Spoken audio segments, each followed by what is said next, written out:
The rope burns on her wrists had stopped bleeding, but Loretta Wynn could still feel them, raw reminders that she was no longer a person, but property.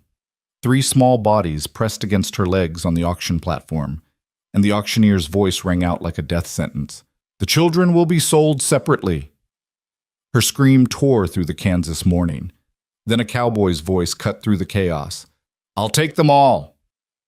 Follow this story to the end and comment what city you're watching from. I want to see how far this journey goes. The sun hadn't yet burned away the morning mist when Loretta Wynn's world ended for the second time. The first time had been 6 months ago, when she'd lowered her husband Thomas into the cold Kansas earth, his body broken from a logging accident that had stolen him in minutes.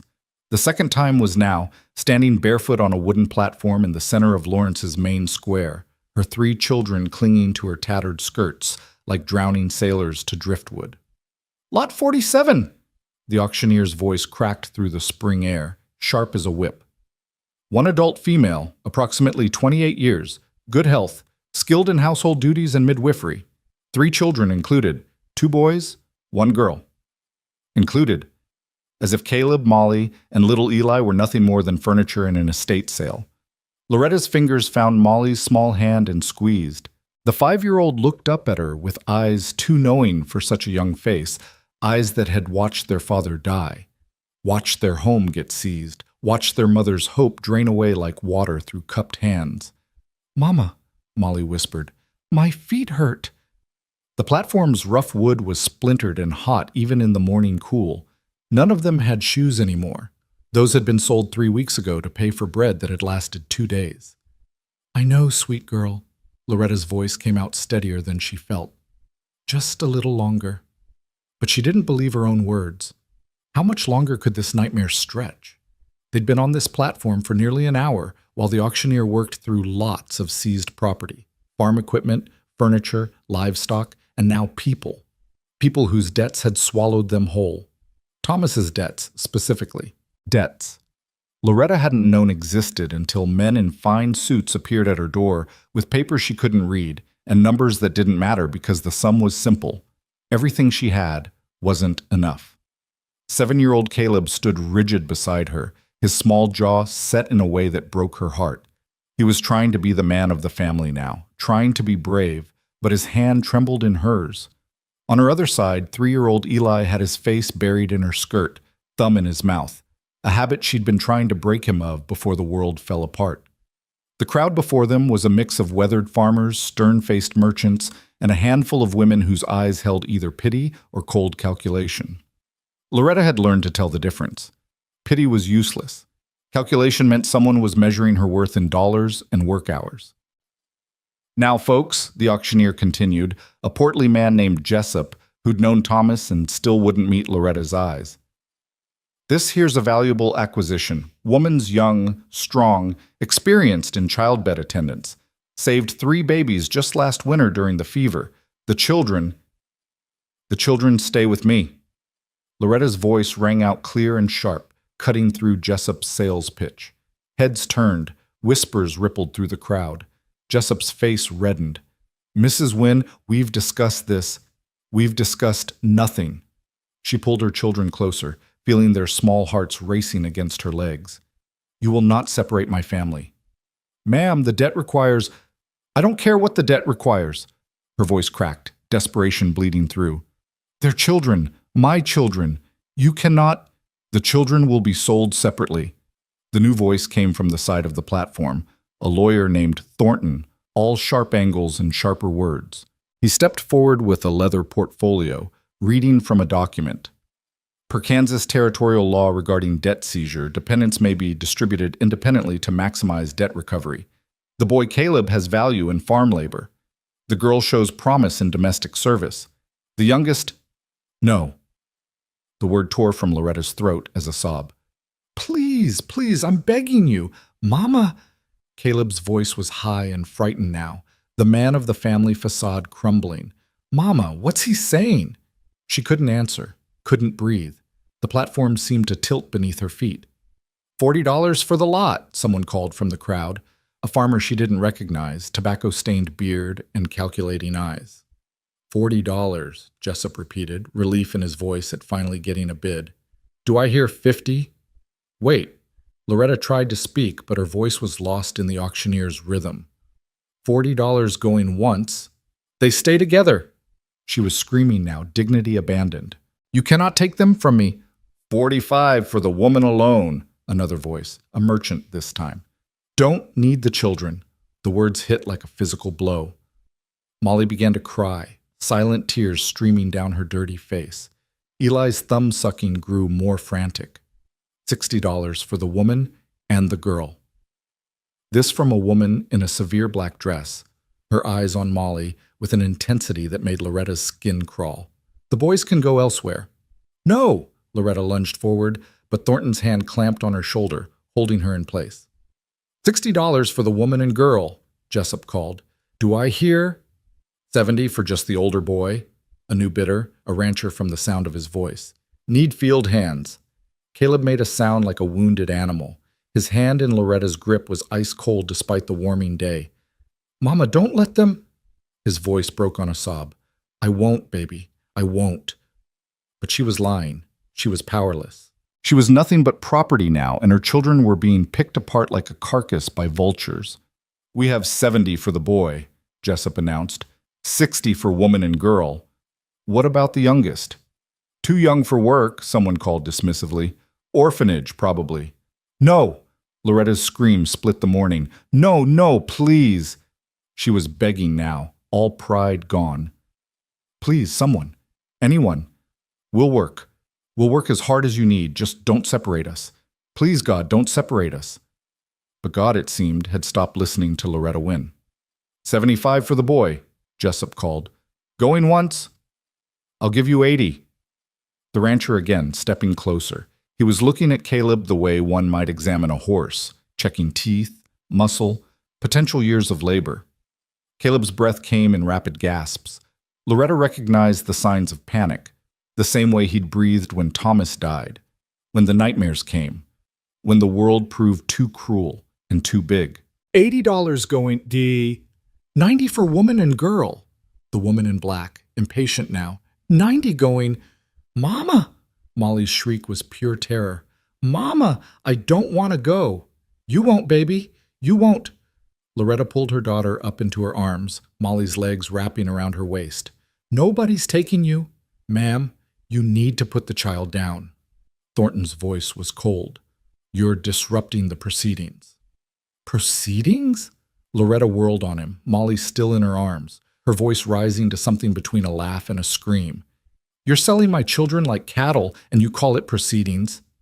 It's the law, Mrs. Wynn. Damn your law. She was shaking now, rage and terror warring in her chest. Damn all of you. The crowd shifted uncomfortably. Some looked away. Others leaned in, hungry for drama.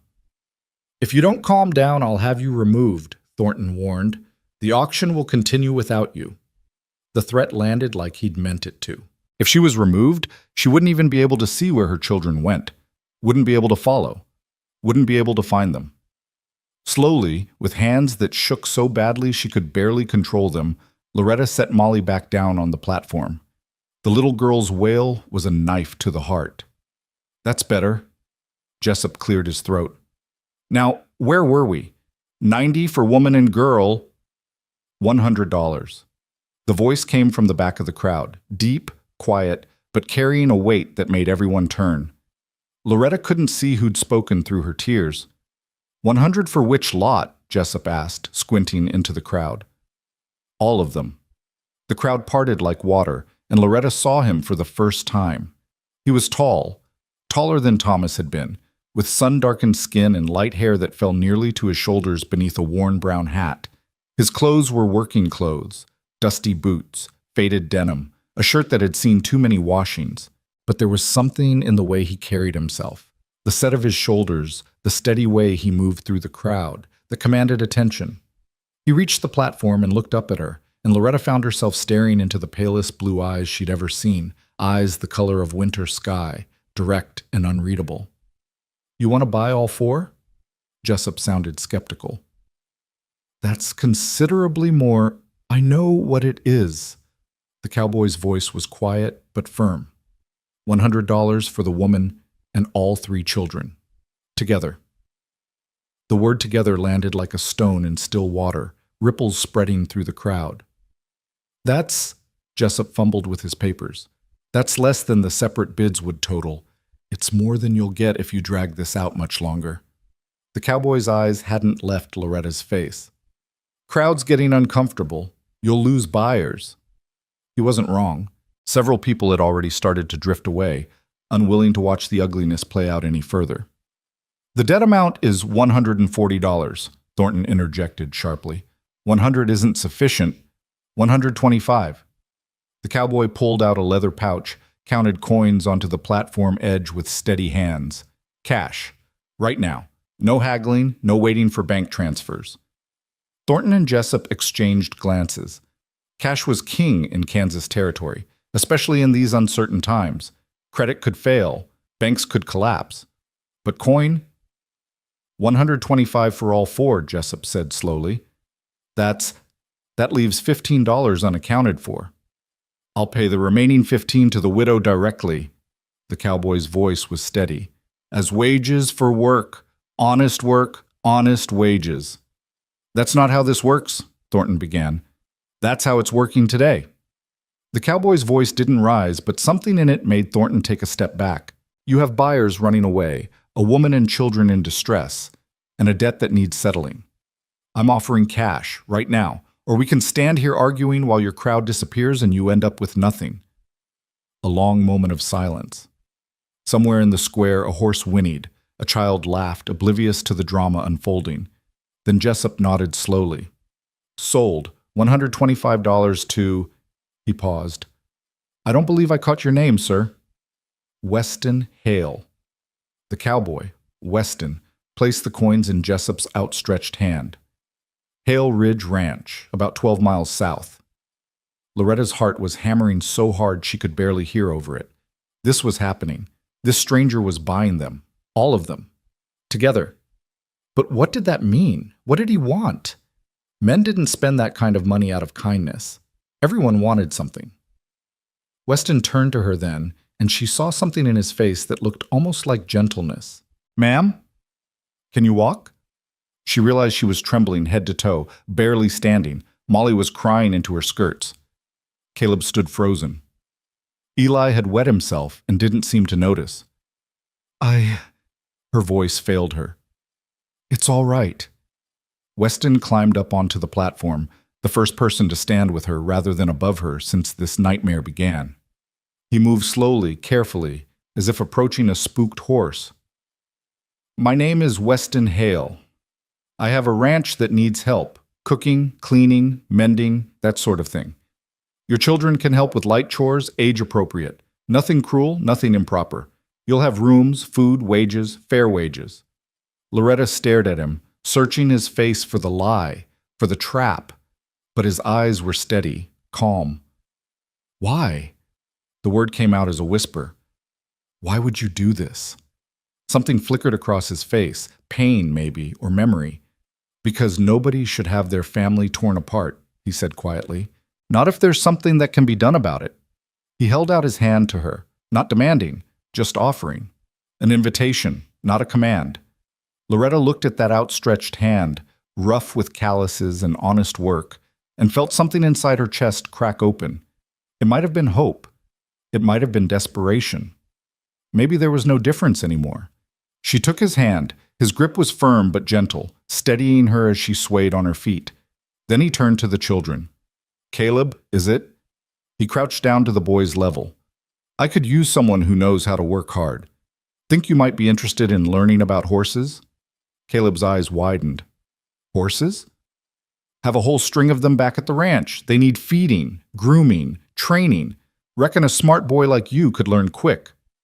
The tiniest spark of light appeared in Caleb's face, the first Loretta had seen since Thomas died. Weston turned to Molly next. And you must be Molly. Do you like flowers? Molly sniffled, wiping her nose on her sleeve. Yes, sir. Good. My garden's been neglected something terrible. Could use someone with small hands to help with the herbs and such. Then lastly, he looked down at little Eli, still thumb-sucking, still terrified.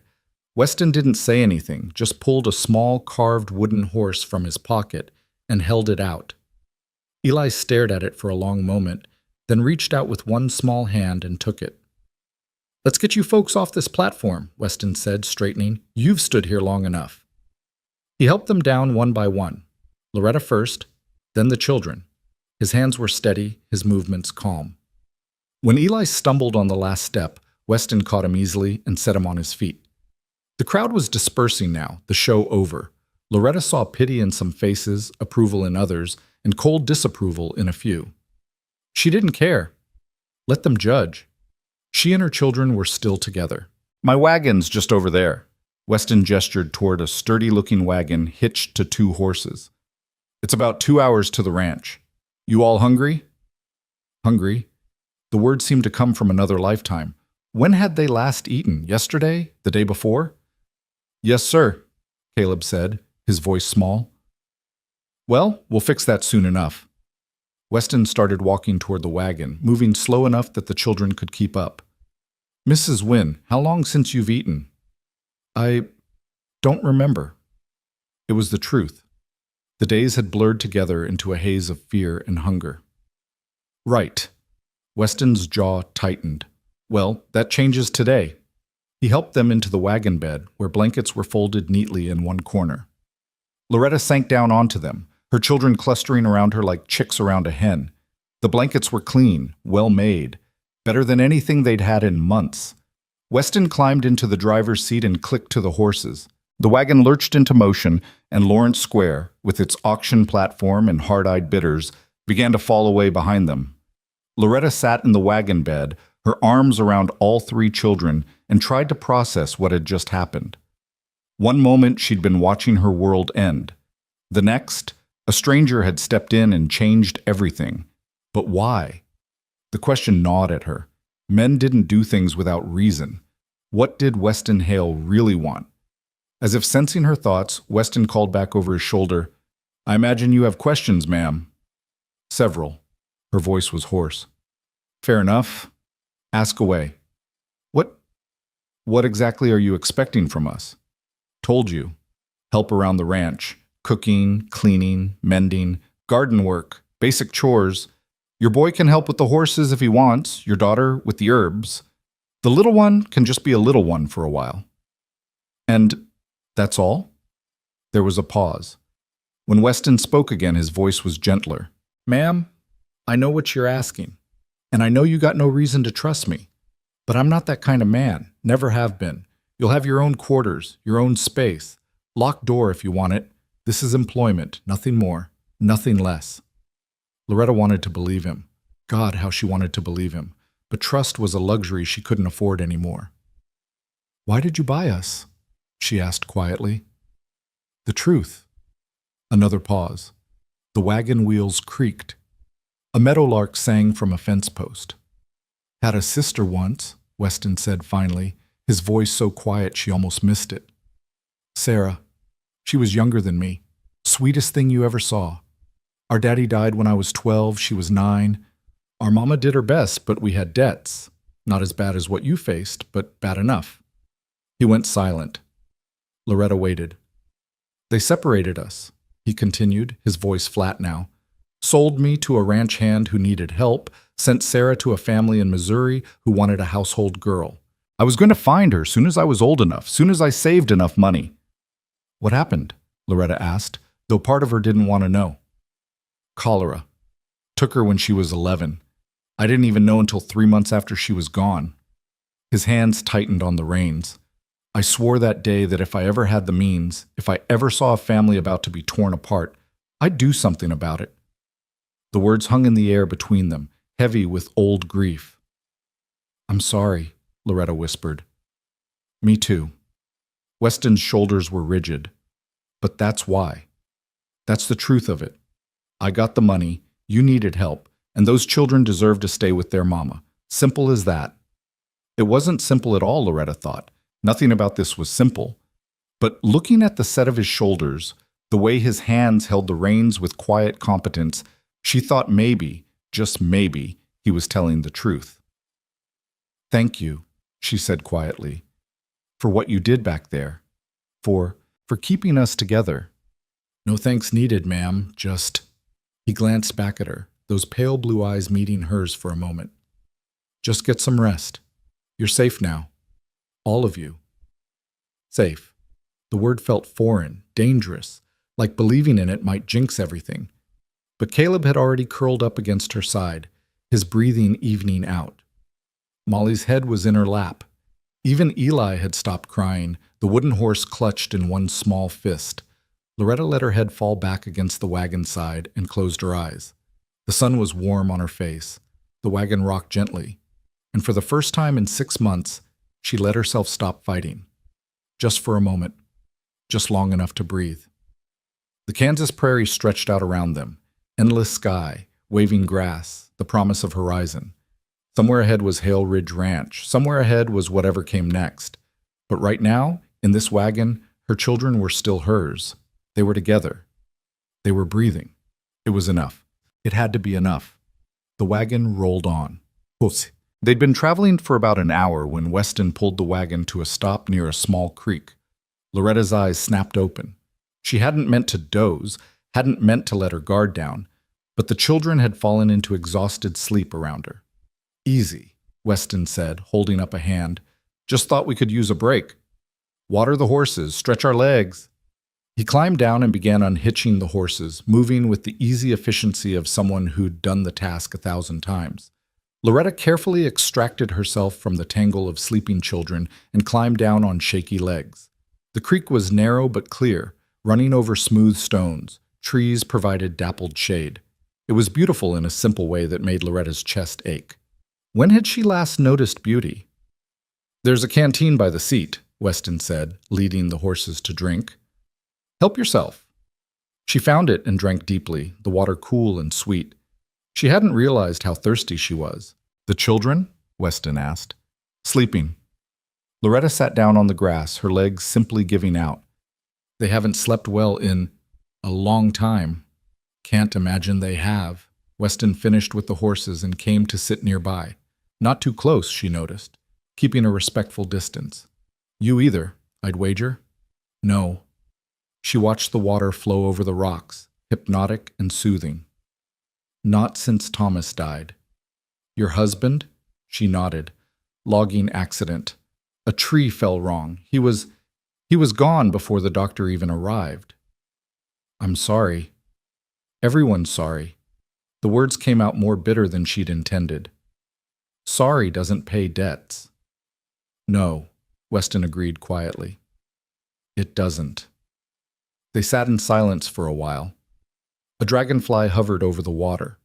The horses drank their fill and began cropping grass. Mr. Hale, Loretta began. Weston, just Weston. Weston, then. I need to know what you're expecting. Truly, I need to know what we're walking into. He was quiet for a long moment, his eyes on the creek. When he spoke, his voice was measured, careful. I have a ranch. It's not huge, but it's mine. About 300 acres, 40 head of cattle, 8 horses, small orchard, good well, decent house. But it's been lonely. I've been managing alone for 3 years now, since my partner moved east. House needs a woman's touch, gardens overgrown, meals or whatever I can throw together. I need help, and you need work. Seemed like a fair trade. What happened to your partner? Loretta asked. Married a woman who didn't much like ranch life. They moved to St. Louis. A wry smile touched his mouth. Can't say I blame her. This life isn't for everyone. And you've been alone since then? Mostly. I hire hands sometimes for roundup, but day to day it's just me. Loretta studied him, this stranger who'd changed her life with $125. He couldn't be more than 30, she thought. Young to own a ranch. Young to be alone. But there was something old in his eyes, the same kind of old she saw in her own mirror lately. You asked what I'm expecting, Weston continued. Here's the truth, plain as I can make it. I need someone to keep house. Cooking, cleaning, that sort of thing. Garden work if you're able. Your boy can help with livestock, your girl with lighter chores. Little one can just be little. I'll pay you weekly wages on top of room and board. Not a fortune, but fair. You'll have your own space, your own time. Nobody touches you or the children in any way that's not right. You have my word on that. And if I believe you're lying, Loretta's voice was hard, if I think you're planning something else, then you leave. Weston met her eyes steadily. I'll give you a horse, supplies, enough money to get to the next town. No questions asked. You're not prisoners, Mrs. Wynne. You're employees. Big difference. Employees can quit. Exactly. It sounded too good to be true. In Loretta's experience, things that sounded too good to be true usually were. Why aren't you married? She asked bluntly. Weston blinked, caught off guard. What? You're what, 28? 30? You own land, have money enough to spend $125 on strangers. Most men your age are married with families. Why aren't you? A shadow crossed his face. Was engaged once. Girl named Catherine. She decided ranch life wasn't what she wanted after all. Or maybe it was me that wasn't what she wanted. Hard to say. I'm sorry. Don't be. It was 5 years ago. Plenty of time to get over it. But the set of his jaw said maybe he hadn't. Not entirely. Still, Loretta pressed, you could find someone. Must be unmarried women in the territory. Mrs. Wynne, I'm not looking for a wife. Weston's voice was gentle but firm. I'm looking for help. That's all. If that's not what you need, if you'd rather I take you somewhere else, just say so. But I'm not going to lie to you about my intentions. Loretta searched his face, looking for deceit, but all she saw was a kind of tired honesty, the look of a man who'd learned to be straightforward because anything else was too exhausting. All right, she said finally. All right, I'll work for you. We'll work for you. But if you're lying, if this is something other than what you're saying, it's not. Then I'll take that horse and those supplies and you'll never see us again. Fair enough. Weston stood, brushing grass from his pants. We should get moving. Want to reach the ranch before dark. Loretta rose on unsteady legs. 6 months of poor food and poorer sleep had left her weaker than she'd like to admit. Weston noticed. Here. He held out a cloth-wrapped bundle from the wagon. Meant to give you this earlier. Some bread and cheese. Not much, but it's something. Loretta unwrapped it with shaking hands. The bread was fresh, the cheese good quality. Her stomach cramped at the sight. For the children, too, Weston added. They need it more than any of us. She wanted to argue, wanted to say she could wait. But she was so hungry, and the children were so hungry, and pride was a luxury they couldn't afford.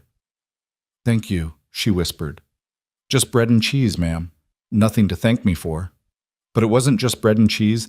It was the first kindness a stranger had shown her in longer than she could remember. And that was everything. She woke the children gently. They ate in the wagon bed while Weston rehitched the horses, tearing into the food with the desperation of the truly starving.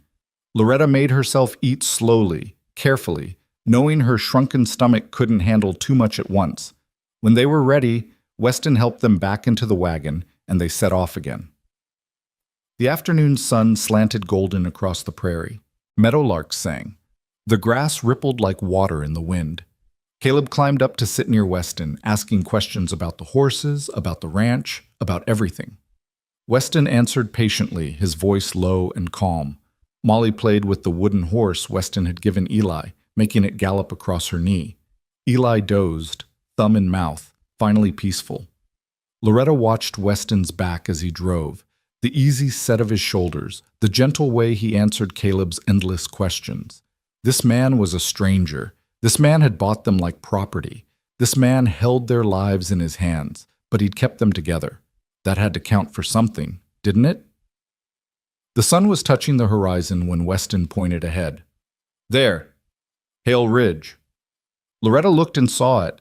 A sturdy 2-story house of weathered wood, a barn, several outbuildings, corrals with horses grazing peacefully. Trees surrounded it, cottonwoods and oaks, providing shade and windbreak. Smoke curled from the chimney as if the house itself was breathing.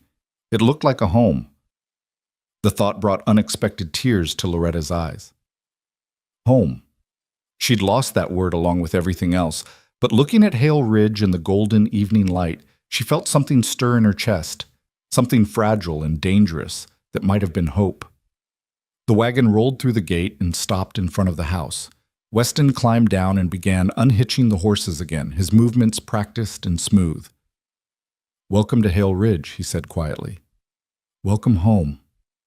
Home." Loretta helped her children down from the wagon and stood in the dusty yard, looking at the house that might, just might, be their salvation. Or their doom. Only time would tell. But for now, for this moment, they were together. They were safe. They were home. And that, Loretta thought, as she felt Molly's small hand slip into hers, was more than she'd had any right to hope for when she'd stood on that auction platform this morning. So much more. The sun set behind Hale Ridge Ranch, painting the sky in shades of gold and crimson, and Loretta Wynne, for the first time in 6 months, allowed herself to believe that maybe, just maybe, the dawn might bring something better than sorrow. Just maybe. The house was larger than Loretta had expected, with wide windows that caught the last rays of sunlight and a porch that wrapped around 2 sides.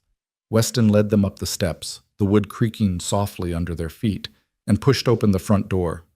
"It's not much," he said, stepping aside to let them enter first, "but it's solid." Loretta crossed the threshold and stopped, her breath catching. The main room was spacious, with a stone fireplace dominating one wall and comfortable furniture arranged in a way that spoke of care rather than mere function. The floors were wood, worn smooth by years of use but clean. Books lined shelves near the fireplace. A piano stood in the corner, its dark wood gleaming in the dying light.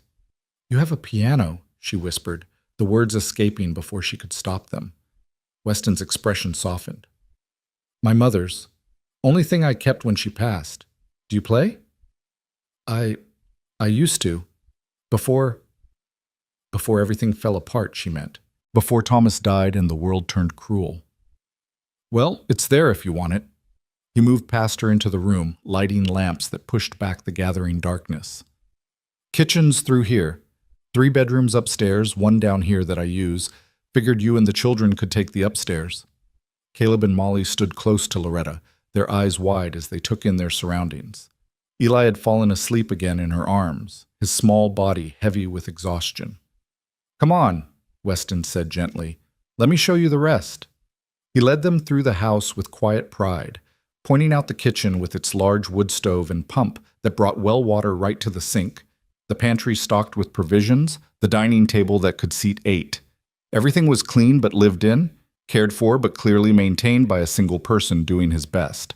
Upstairs, 3 bedrooms opened off a central hallway.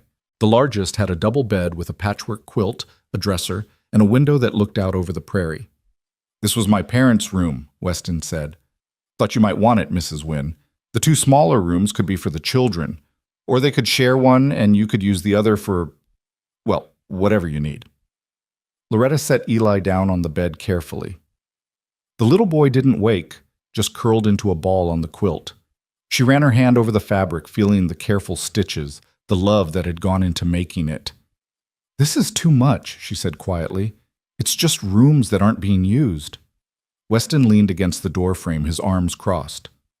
"Seems a waste to leave them empty." "Mr. Hale, Weston, I don't know how to... I can't..." "You don't have to say anything, ma'am. Just get settled. Get some rest. Tomorrow's soon enough to figure out the details." But Loretta couldn't let it go. "Why are you being so kind to us? And don't tell me it's just because you need help. You could have hired anyone. Why us?" Weston was quiet for a long moment, his eyes distant. When he spoke, his voice was soft. "Because I remember what it feels like to be powerless, to watch something precious being taken away and not be able to stop it. I told you about my sister Sarah. What I didn't tell you was that I tried to fight them when they separated us. I was 12 years old and I hit a grown man who was dragging her away. You know what he did?" Loretta shook her head. "He laughed. Then he hit me back hard enough to knock me down, and he told me that's what happens to boys who don't know their place. I laid in the dirt and watched them take my sister, and I couldn't do a damn thing about it." His jaw tightened. "I swore I'd never be that powerless again. And I swore that if I ever saw someone else in that position, I'd do something. So that's what I did today. I did something." The raw honesty in his voice made Loretta's throat tighten. "I'm sorry that happened to you.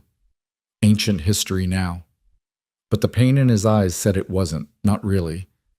Point is, you and your children needed help. I was in a position to give it, simple as that. Nothing about this is simple. No, he admitted. I suppose it's not. Caleb tugged on Loretta's skirt. Mama, is this really where we're going to live? She looked down at her son, at the hope and fear warring in his young face. For now, yes. Do I really get to work with the horses?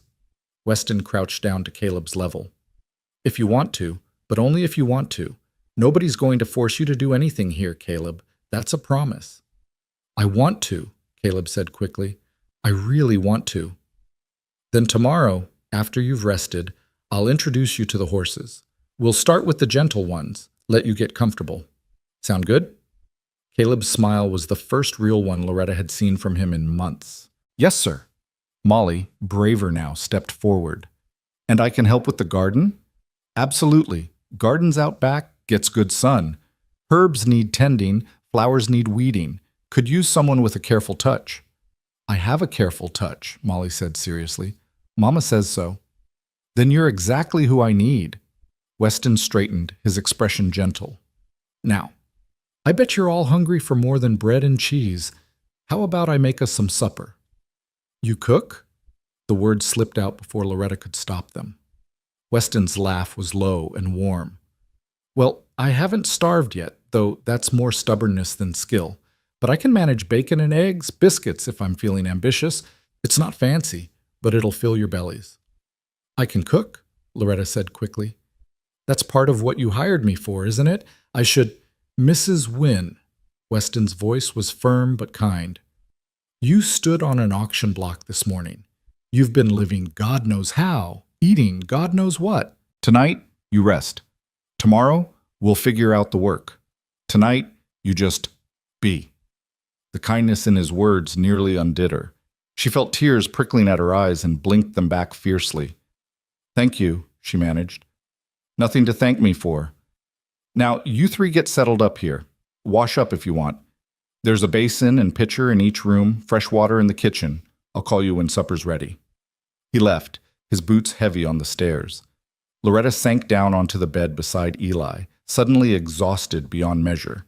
Caleb and Molly climbed up beside her, and for a moment they just sat there, the three conscious members of their fractured family, trying to comprehend the turn their lives had taken. Mama? Molly whispered. Is he a good man? I don't know, sweet girl. I hope so. He gave me a horse. Molly held up the carved wooden toy that Weston had given Eli. Well, he gave it to Eli, but Eli let me play with it. That was nice of him. It was. And he didn't yell, Caleb added. Even when everyone was bidding and you were scared, he didn't yell. Just talked normal. I noticed that too. Papa used to yell sometimes, Caleb said quietly, when he was worried about money. He didn't mean it mean, but he yelled. Loretta pulled her son close.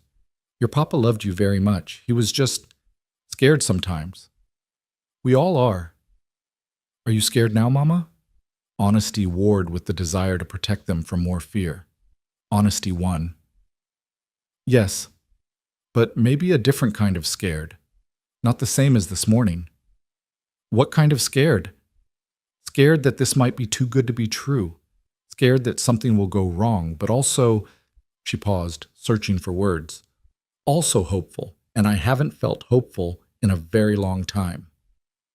They sat together in the dimming room as the last light faded from the windows. Below them, Loretta could hear Weston moving around the kitchen, the clink of pans and the crackle of fire being built in the stove. Normal sounds. Home sounds. Come on, she said finally. Let's wash up before supper. They found the basin and pitcher exactly where Weston had said, filled with fresh water that smelled faintly of minerals from the well. Loretta washed her children's faces and hands gently, tenderly, seeing them clearly for perhaps the first time in weeks. Caleb had grown thinner, his cheeks hollow. Molly's hair was a tangled mess that would take hours to comb out properly. Eli's little body was all sharp angles and fragile bones. They looked like what they were, children who'd been through hell and somehow survived. But they were here now. They were safe. They were together. She washed her own face last, catching a glimpse of herself in the small mirror above the dresser. The woman staring back looked like a stranger, gaunt, hollow-eyed, aged beyond her years. When had she gotten so old? She was only 28, but the face in the mirror could have been 40. "Mama, you're pretty," Molly said suddenly, as if reading her thoughts. "Oh, sweet girl, I'm a mess." "No," Molly insisted. "You're pretty. You're the prettiest mama." Loretta gathered her daughter into her arms and held on tight, breathing in the little girl's smell of her, grateful beyond words for this fierce, loving child. "Supper's ready," Weston's voice drifted up the stairs. They made their way down carefully, Loretta carrying Eli, who'd woken confused and cranky. The kitchen was warm and bright, the table set with mismatched plates and solid utensils. Weston stood at the stove, transferring bacon and eggs onto platters with the careful concentration of someone who didn't cook often, but was determined to do it right. "Biscuits are in the oven," he said without turning. "Should be ready in a minute. Sit down, please. Make yourselves comfortable." Loretta settled the children at the table and sat down herself, feeling strangely formal. This was her employer, she reminded herself. This was the man who'd bought her labor for room, board, and $15 still owed. This wasn't charity. This was business. But it didn't feel like business when Weston set the platters on the table and smiled at Molly's wide-eyed wonder at the amount of food. "Dig in," he said. "There's plenty." The children needed no second invitation. They fell on the food with desperate hunger, and Loretta had to remind them to slow down, to chew properly, to not make themselves sick. Weston watched them with something like sadness in his eyes. "When did they last have a full meal?" he asked quietly. "I don't remember. Weeks, maybe. I was selling everything we had for bread and milk. Toward the end, there wasn't even that." "Jesus." Weston's voice was rough. He stood abruptly and pulled the biscuits from the oven, setting them on the table.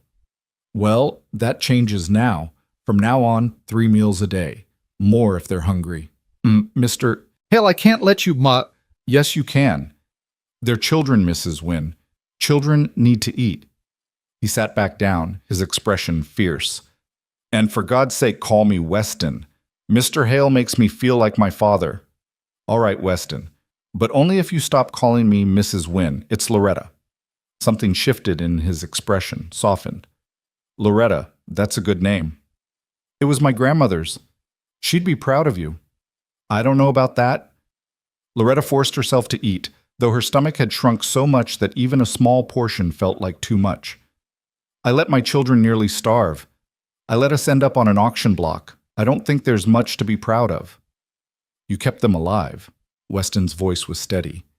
"You kept them together as long as you could. You stood up there and begged for them when most people would have just given up.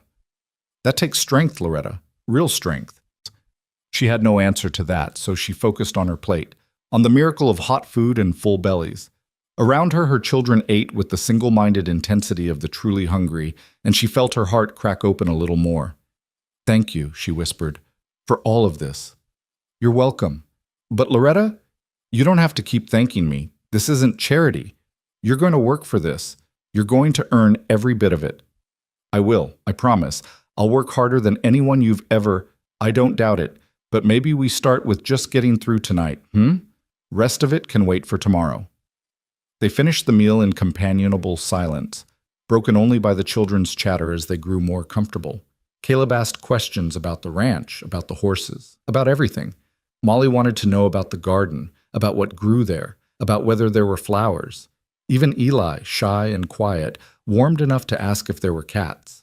3 barn cats, Weston told him. Orange one's named Rusty. The black and white one is Patches, and the gray one doesn't have a name yet. Maybe you could help me think of one?" Eli's eyes went wide with wonder. "Really? Really? Cats need good names. Can't just go around being nameless their whole lives." "I could name her Smokey," Eli offered, "because she's gray like smoke." "Smokey's perfect. Consider her officially named." The smile that spread across Eli's face was pure sunshine. Loretta felt tears prick her eyes again and blinked them back. How long since her children had smiled like this? How long since they'd had anything to smile about? After supper, Weston helped clear the dishes over Loretta's protests. "You cooked? I'll clean. That's the rule when I'm cooking," which, Fair warning isn't very often, so you might want to take advantage. Tomorrow I'll cook, Loretta said firmly, and I'll do it properly. Looking forward to it. My biscuits are passable at best. He pumped water into the sink and began washing plates with the efficient movements of a man used to doing for himself. In the meantime, why don't you get the children settled for bed? There are quilts in the closet upstairs if you need more blankets. Loretta gathered her exhausted children and herded them back upstairs. She found the quilts exactly where Weston had said, beautiful handmade things that spoke of care and time and skill. She made up beds for Caleb and Molly in the two smaller rooms, though both children insisted on staying with her at first. Just for tonight, she agreed, too tired to argue. Tomorrow you can sleep in your own rooms. She tucked them into the big bed together, all three of them, the way they'd slept during the worst nights after Thomas died. They fell asleep almost instantly, their small bodies finally relaxing into the safety of full bellies and soft mattresses. Loretta sat on the edge of the bed and watched them sleep, these three miracles she'd somehow kept alive. In the lamplight, they looked peaceful, young, like children should look. Downstairs, she could hear Weston moving around, the sound of dishes being put away, the stove being banked for the night. Normal sounds, safe sounds. She should go down, she thought. Should thank him again, should ask about tomorrow's duties, should establish the boundaries of this strange new arrangement. But exhaustion pulled at her like a physical weight, and the bed was soft, and her children were warm beside her. Tomorrow, she decided. Tomorrow would be soon enough for everything else. She blew out the lamp and lay down carefully beside her children, feeling their small bodies shift closer to hers in sleep. Through the window, stars were beginning to appear in the darkening sky, bright and clear in a way they never were in town. Loretta closed her eyes and let herself drift, suspended between waking and sleeping, between the nightmare of the morning and the uncertain promise of tomorrow. Somewhere in the house, a clock ticked steadily. Outside, a horse whinnied softly. The sounds of life, of normalcy, of home. She was nearly asleep when she heard it, soft music drifting up from downstairs. Piano music, gentle and melancholy, played with a skill that spoke of real training. The melody was unfamiliar but beautiful, sad in a way that felt honest rather than self-pitying. Loretta slipped out of bed carefully, not wanting to wake the children, and padded to the doorway. From the top of the stairs, she could see into the parlor where Weston sat at the piano, his back to her, his hands moving over the keys with surprising grace. His head was bowed, his whole body focused on the music in a way that made him seem almost vulnerable. She watched him play, this stranger who'd bought her family and brought them home, and tried to reconcile the hard-handed rancher with the gentleman at the piano. He'd said the instrument had been his mother's. Had she taught him? Had he learned as a child before life turned hard and sisters were taken and hearts were broken? The music shifted, became something lighter, almost hopeful. Weston's shoulders relaxed slightly, and Loretta realized he was playing for himself, for the pure pleasure of it. This was his time, his privacy, and she was intruding. She started to turn away when a floorboard creaked under her foot. Weston's hand stilled on the keys, and he turned to look up at her. "Sorry," Loretta said quickly. "I didn't mean to disturb you. I just heard the music and—" "You're not disturbing me," Weston gestured to the parlor. "Children asleep?" "Yes. All three of them, together in the big bed." "That's fine. Whatever makes them comfortable." He turned back to the piano, running one hand over the keys without pressing them. "I should have asked before playing. Probably woke you." "No, I wasn't asleep yet. It's beautiful. The music, I mean. You play beautifully." "My mother's doing. She insisted I learn, said a man should have more to him than just rope and leather." A slight smile touched his mouth. "Drove my father crazy, but Mother could be stubborn when she wanted something." "Was she a good woman?" "The best. Died when I was 16. Pneumonia took her in 3 days." His fingers ghosted over the keys again. "I think she would have liked you." Loretta came down the stairs slowly, drawn by something she couldn't name. "You don't know me. I know you fought for your children when most people would have given up. I know you stood up there and begged when you could have stayed silent. I know you're scared, but you're still here, still trying." He looked at her then, those pale blue eyes direct and honest. Mother would have respected that. "I didn't have a choice." There's always a choice. You could have run, could have left them, could have saved yourself, but you didn't. That says something about who you are. Loretta wrapped her arms around herself, suddenly cold despite the warmth of the house. I don't feel very brave. Brave people usually don't. Weston stood, closing the piano carefully. It's late. You should rest. Tomorrow's going to be a long day. What happens tomorrow? We figure out how this works. I'll show you around the ranch properly, introduce you to the routine. You'll start cooking if you're up to it. Start getting familiar with where things are. Children can explore a bit, get comfortable. Nothing too strenuous. And my wages? $15 a month plus room and board for all of you, paid on the first of each month. We can adjust if that's not fair. $15. It wasn't a fortune, but it was more than Loretta had seen in months. Combined with room and board, it meant security. It meant her children wouldn't go hungry. That's more than fair, she said quietly. Good. Then we have a deal. Weston extended his hand, formal and businesslike. Loretta took it, feeling the calluses on his palm, the strength in his grip. We have a deal. They stood like that for a moment, hands clasped, and Loretta felt something shift in the air between them. Not romantic, not yet, but something. Recognition, maybe.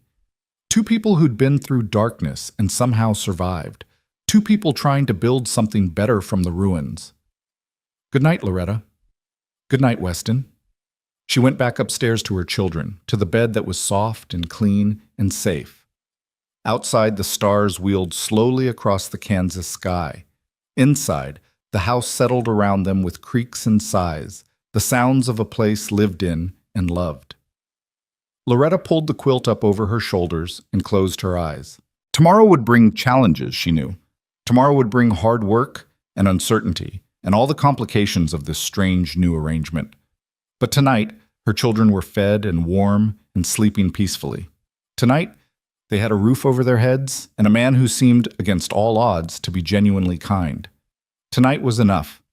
She drifted toward sleep with the memory of piano music still echoing in her ears, beautiful and sad, and strangely hopeful all at once. And in that space between waking and dreaming, Loretta allowed herself to believe that maybe, just maybe, they were going to be all right. The last thing she heard before sleep claimed her was Weston's footsteps on the stairs, the soft click of his bedroom door closing, and then silence. Safe silence. Home silence. The kind of silence that meant they'd survived another day and would wake to face another tomorrow. Together. Morning came gently to Hale Ridge with sunlight streaming through the windows and the sound of roosters crowing in the distance. Loretta woke disoriented, forgetting for a moment where she was. Then she felt the soft mattress beneath her, saw her children still sleeping peacefully beside her, and remembered. They were safe. They were here. They were home. She slipped out of bed carefully and made her way downstairs, following the smell of coffee. She found Weston in the kitchen, already dressed and clearly preparing to head out for the day's work. "Morning," he said, looking up with a slight smile. "Coffee's fresh if you want some." "Thank you." Loretta poured herself a cup, savoring the rich smell. Real coffee, not the chicory substitute they'd been drinking toward the end. "You're up early." "Cattle don't feed themselves, but I left things ready for you in the pantry. Flour, eggs, bacon, whatever you need for breakfast. Take your time. Let the children sleep. They need it." "What time do you want breakfast?" "Whenever you can manage it. I'll grab something quick now and come back around 8 or so." "That give you enough time?" "More than enough." Loretta set down her cup, feeling the need to establish her role clearly. "Weston, I need to know the routine. When you want meals, what you expect done each day, how you like things managed. I can't do my job properly if I don't know what you need." He considered this, leaning against the counter. "All right, fair point. Normally I'm up around 5, out checking the animals by 5:30. Breakfast whenever it's ready. 7 or 8 suits me fine. Midday meal I usually skip or just grab something cold. Supper around 6. As for the rest," he gestured around the kitchen. "House needs cleaning, obviously. Haven't done more than basic tidying in months. Garden needs serious attention. Mending piles up. Cooking's the main thing. Beyond that, you manage it however makes sense to you." "And the children?" Let them be children. Caleb can help me with the horses if he wants, but only if he wants. No pressure. Same with Molly and the garden. They've been through enough. They don't need more burdens. Loretta studied him, this man who kept surprising her with his gentleness. You really mean that? I do. They're kids, Loretta. They should get to be kids while they still can. He finished his coffee and set the cup in the sink. I'll be back around 8. No rush on breakfast. Whenever you're ready is fine. He headed for the door, then paused. Oh, and Loretta? Welcome to your first day at Hale Ridge. Hope it's a good one. Then he was gone, the door closing softly behind him, leaving Loretta alone in the quiet kitchen with the morning sun streaming through the windows and the smell of coffee filling the air. She stood there for a moment, just breathing, just being. Then she rolled up her sleeves and got to work. There was a life to build here, a family to feed, a future to fight for. And for the first time in 6 long months, Loretta Wynn felt ready to face it. By the time Weston returned at 8, the kitchen smelled of fresh biscuits, frying bacon, and eggs cooked the way Thomas had always liked them, soft in the center with crispy edges. Loretta had found everything she needed in the well-stocked pantry, and though her hands had trembled at first from nerves and weakness, muscle memory had taken over. Cooking was something she knew, something she could do well, and there was comfort in that certainty. The children were awake now, washed and dressed in the same worn clothes from yesterday. Loretta made a mental note to ask about fabric and thread. They needed new things desperately, but that conversation could wait until she'd proven her worth. Weston came through the door with dirt on his boots and hay in his hair, looking pleasantly surprised. Something smells incredible. Just breakfast, Loretta said, trying to keep her voice casual even as her heart hammered with the need to impress him. Nothing fancy. Fancier than what I usually manage. He washed his hands at the pump and sat down at the table where Caleb was already waiting, barely containing his excitement. Morning, Caleb. Sleep well? Yes, sir. Mama said after breakfast maybe I could see the horses. Absolutely. Been looking forward to it myself. Weston looked over at Molly, who was helping Loretta set the table with careful precision. And Miss Molly, I thought maybe you and I could take a walk to the garden after your brother gets settled with the horses. See what needs doing. Molly's face lit up. Really? Really? Fair's fair. Caleb gets horses, you get flowers. Eli, still shy, peeked out from behind Loretta's skirts. Weston caught his eye and smiled. And you, young man, have the very important job of meeting the barn cats, especially Smokey. She'll want to know who gave her such a fine name. Eli's thumb came out of his mouth long enough for him to whisper, Okay. Loretta set the plates on the table, heaping portions of eggs, bacon, and biscuits with butter and jam she'd found in the pantry. Weston's eyebrows rose. Loretta, you didn't have to go to so much trouble. It's not trouble. It's my job. She sat down with her own smaller portion, conscious of her still sensitive stomach. Besides, you said 3 meals a day. I intend to make sure they're good ones. Weston took a bite of biscuit and closed his eyes briefly. Lord have mercy, where did you learn to cook like this? My mother. She ran a boarding house in Missouri before she married my father. Said any woman worth her salt should be able to feed people properly. Loretta felt a flush of pride despite herself. These are just biscuits. These are not just biscuits. These are possibly the best biscuits I've ever eaten, and I'm including my own mother's in that assessment. He took another bite, savoring it. You're going to spoil me for my own cooking, you know that? Good. Then maybe you'll keep us around. The words came out before Loretta could stop them. Too honest, too vulnerable. Weston's expression softened. Loretta, I bought you out of that auction. I'm not planning on changing my mind because of biscuits, good or otherwise. You're here as long as you want to be here. That's a promise. She wanted to believe him. God, how she wanted to believe him. But trust was a fragile thing, and hers had been shattered too many times. Thank you, she said quietly, focusing on her plate. They ate in companionable silence, broken only by the children's excited chatter and Weston's patient answers to Caleb's endless questions about ranch life.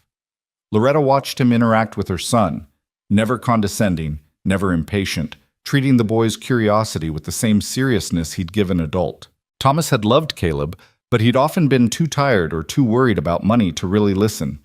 Weston listened to every word. After breakfast, Weston stood and stretched. "All right, Caleb, ready to meet some horses?" Caleb nearly knocked over his chair in his eagerness. "Yes, sir! Bring your sister and brother, too. Might as well show everyone around at once." They all trooped outside into the bright morning sunshine. The ranch looked different in daylight, bigger, more real. Loretta could see the full extent of it now. The house and barn, the corrals with horses grazing peacefully, the chicken coop where hens scratched in the dirt, the garden plot that was indeed overgrown and neglected, and beyond it all the prairie stretching to the horizon in waves of green and gold. It was beautiful in a stark, honest way that made Loretta's chest ache. This was what Thomas had always wanted: land, space, freedom. But he'd never gotten it. He'd died in debt, and his family had nearly been destroyed because of it. "You all right?" Weston's voice was quiet, meant only for her. "Just thinking." "About your husband?" "About what he would have thought of all this." She gestured at the ranch. "He always wanted land of his own. Never got the chance." "I'm sorry for that. Truly." Weston paused, then added carefully, "But he'd be glad you and the children are safe now. I have to believe that." "I hope so." Loretta blinked back tears. "I really hope so." Weston led them to the corral where 3 horses stood watching their approach with calm interest. "These are the gentle ones," he explained to Caleb. "The bay mare is Daisy. She's the oldest, sweet as pie but getting on in years. The gray gelding is Silver, about 10 years old, good for riding, and the chestnut is Copper. He's young, only 4, still learning but willing." Caleb's eyes were huge. "Can I touch them?" "Absolutely. Come here." Weston climbed the fence and held out his hand to help Caleb up. "Move slow, speak soft. Horses are prey animals. Sudden movements scare them. You want to be calm and confident." Loretta watched her son climb into the corral with her heart in her throat, but Weston kept one hand on Caleb's shoulder, guiding him carefully toward Daisy. The old mare lowered her head and snuffled at Caleb's outstretched hand, and the boy's laugh was pure joy. "She likes me." "She does. See how her ears are forward? That means she's interested, curious. If they go back flat, that means she's upset. But Daisy here? She's just a gentle old girl who likes attention." Weston showed Caleb how to stroke the mare's neck, how to speak to her in low, soothing tones. Molly watched from the fence, fascinated, while Eli stayed close to Loretta's side. "Want to try feeding her?" Weston pulled a carrot from his pocket. "Hold your hand flat like this so she doesn't accidentally get your fingers." Caleb took the carrot with shaking hands and offered it to Daisy. The mare took it delicately, crunching with obvious pleasure, and Caleb's face split into the widest smile Loretta had seen since before Thomas died. "Mama, did you see? I fed her! I fed a horse!" "I saw, sweetheart. You were very brave." "Not brave," Caleb said seriously. "Weston says horses smell fear, so I just wasn't scared." "Smart thinking." Weston ruffled the boy's hair. "You're a natural. Few more days and you'll be helping me with all of them." They spent an hour in the corral with Caleb learning to brush Daisy under Weston's patient instruction, while Molly eventually worked up the courage to pet Silver's soft nose. Even Eli ventured close enough to touch Copper's mane, though he stayed safely behind Loretta the entire time. When they finally left the horses, Weston led Molly to the garden while Caleb ran off to find the barn cats with strict instructions to be gentle. Loretta followed Weston and Molly, carrying Eli on her hip. The garden was indeed a mess, weeds choking out what had once been neat rows, herbs growing wild and untended, flowers strangled by aggressive grass. But underneath the neglect, Loretta could see the bones of something beautiful. Someone had planned this garden with care, had chosen plants that would thrive in Kansas soil, had built raised beds and stone pathways. "My mother's work," Weston said, following her gaze. "She loved this garden, spent hours out here. After she died, I kept it up for a while, but then..." He trailed off, gesturing at the overgrown mess. "Life got busy. I told myself I'd get to it eventually. Eventually, never came." Molly was already kneeling by the nearest bed, her small fingers gentle on the leaves of what looked like sage. "It's still pretty, just sleepy." "Sleepy?" Weston smiled. "Mama says gardens get sleepy when nobody tends them. They're not dead, just waiting for someone to wake them up again. Your mama's a wise woman. Weston crouched beside Molly. Think you could help wake this one up? I think so, if you show me what to pull and what to keep. Deal. We'll start tomorrow. Take it slow. No rush. Loretta watched her daughter run careful hands over the plants, already categorizing, already planning, and felt a surge of pride. Molly had always loved growing things, had tended their tiny window box garden in town with fierce dedication. Here, she'd have space to really flourish. They spent the rest of the morning exploring the ranch. Weston showed them the chicken coop where 24 hens roosted, the spring house where milk and butter stayed cool, the woodshed stacked high with split logs, the workshop where tools hung in neat rows. Everything was well maintained despite being managed by one person. Weston clearly took pride in his work, in keeping things in good order. By midday, the children were exhausted from excitement and exploration. Loretta settled them in the parlor with books she found on Weston's shelves, simple readers that Caleb could manage, and picture books for Molly and Eli. Then she returned to the kitchen to prepare the midday meal. Weston had said he usually skipped it, but that was going to change. A man working as hard as he did needed proper food. She put together a simple stew using vegetables from the cellar and salt pork from the pantry, set it to simmer, then started on the mountain of dishes that had accumulated. She was elbow-deep in dishwater when Weston appeared in the doorway. I said you didn't need to make midday dinner. And I'm making it anyway. You work too hard to skip meals. Loretta, Weston. She turned to face him, her hands dripping.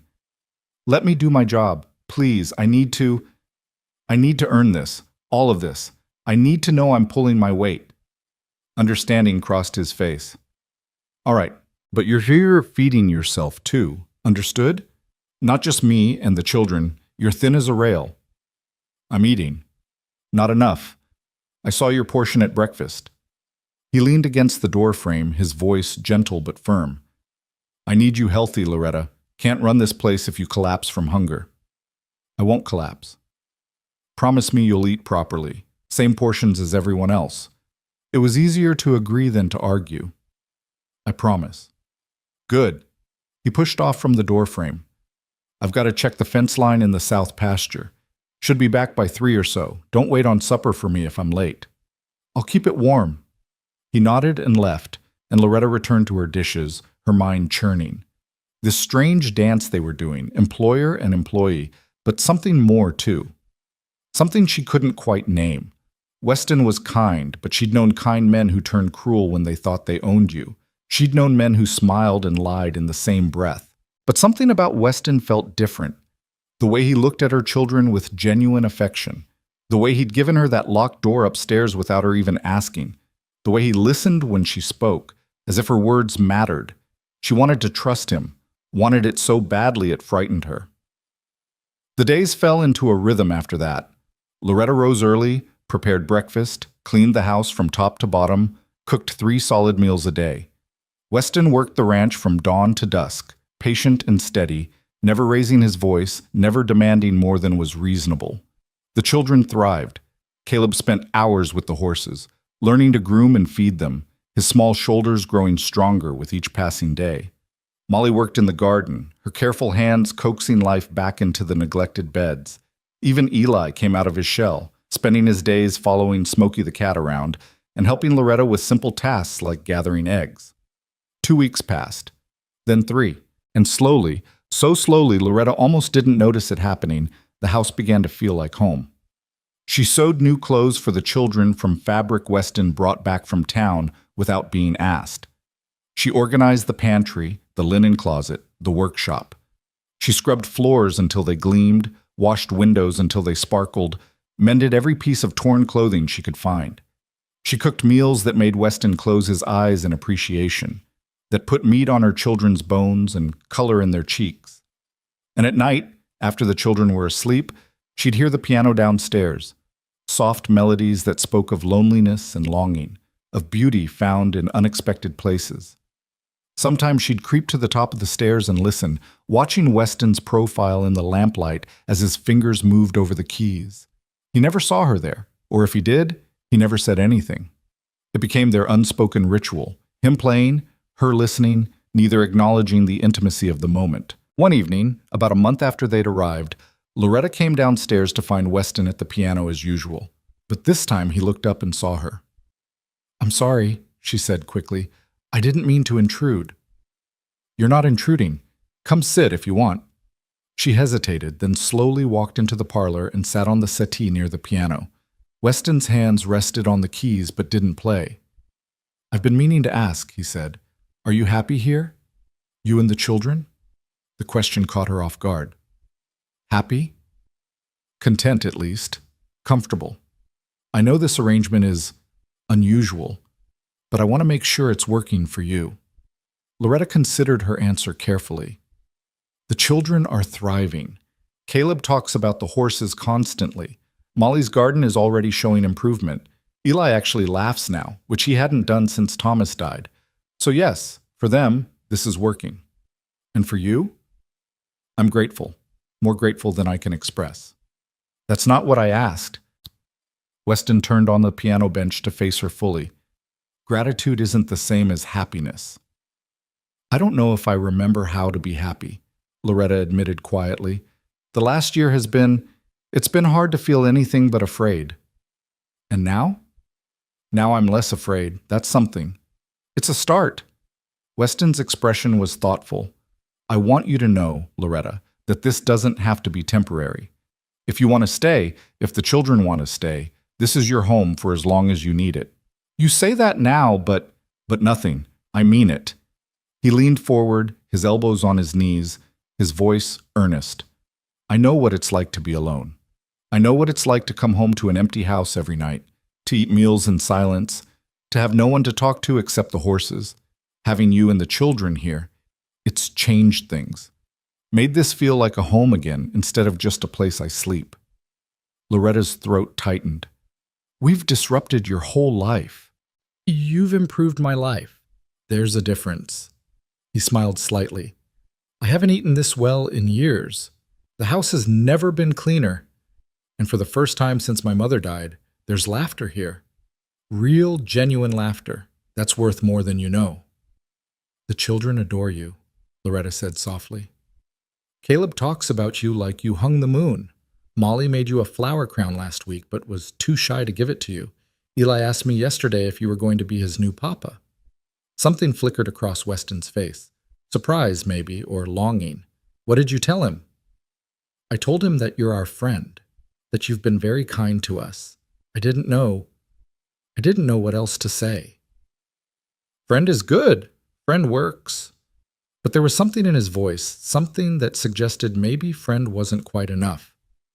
"Though I'll admit, if Molly made me a flower crown, I'd be honored to wear it." "Really?" "Really. Tell her to bring it to me tomorrow." "I'll wear it while I work." Loretta laughed despite herself, imagining this serious rancher wearing a crown of flowers while tending cattle. "You'll look ridiculous." "Probably.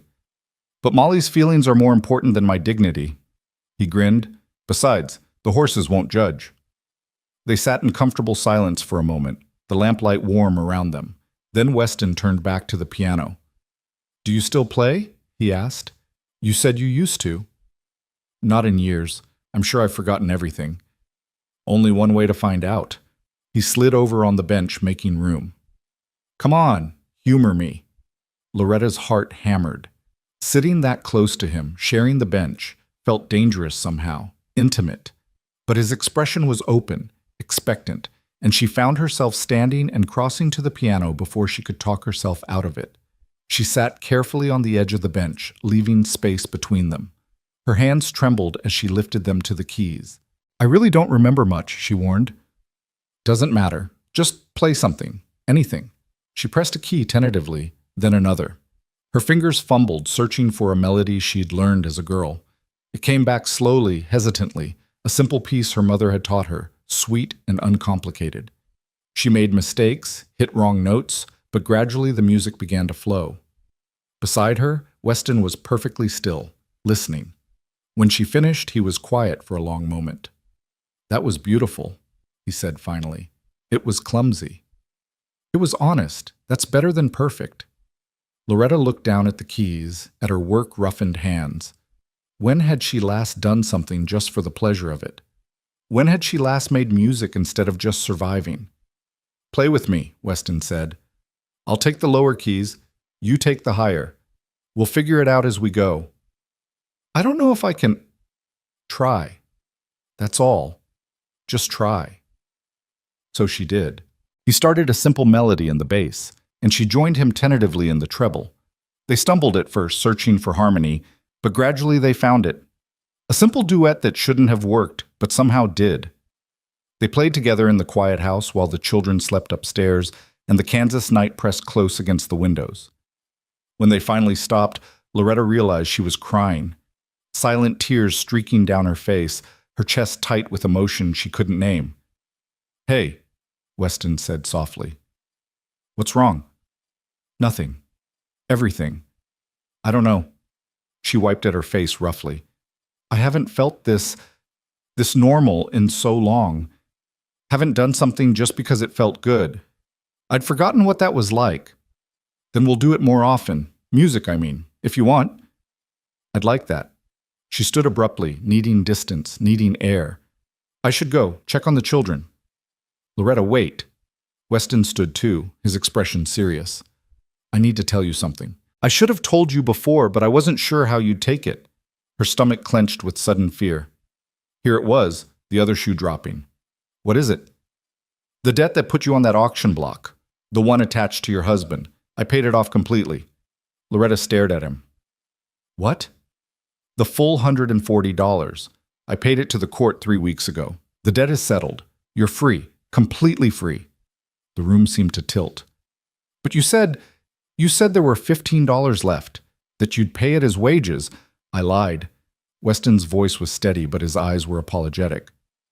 "Well, not lied exactly. I didn't want you to feel like you owed me everything all at once. Thought it would be easier if you believed you were working off the difference. But the truth is, that debt is gone. Has been for weeks. You don't owe anyone anything."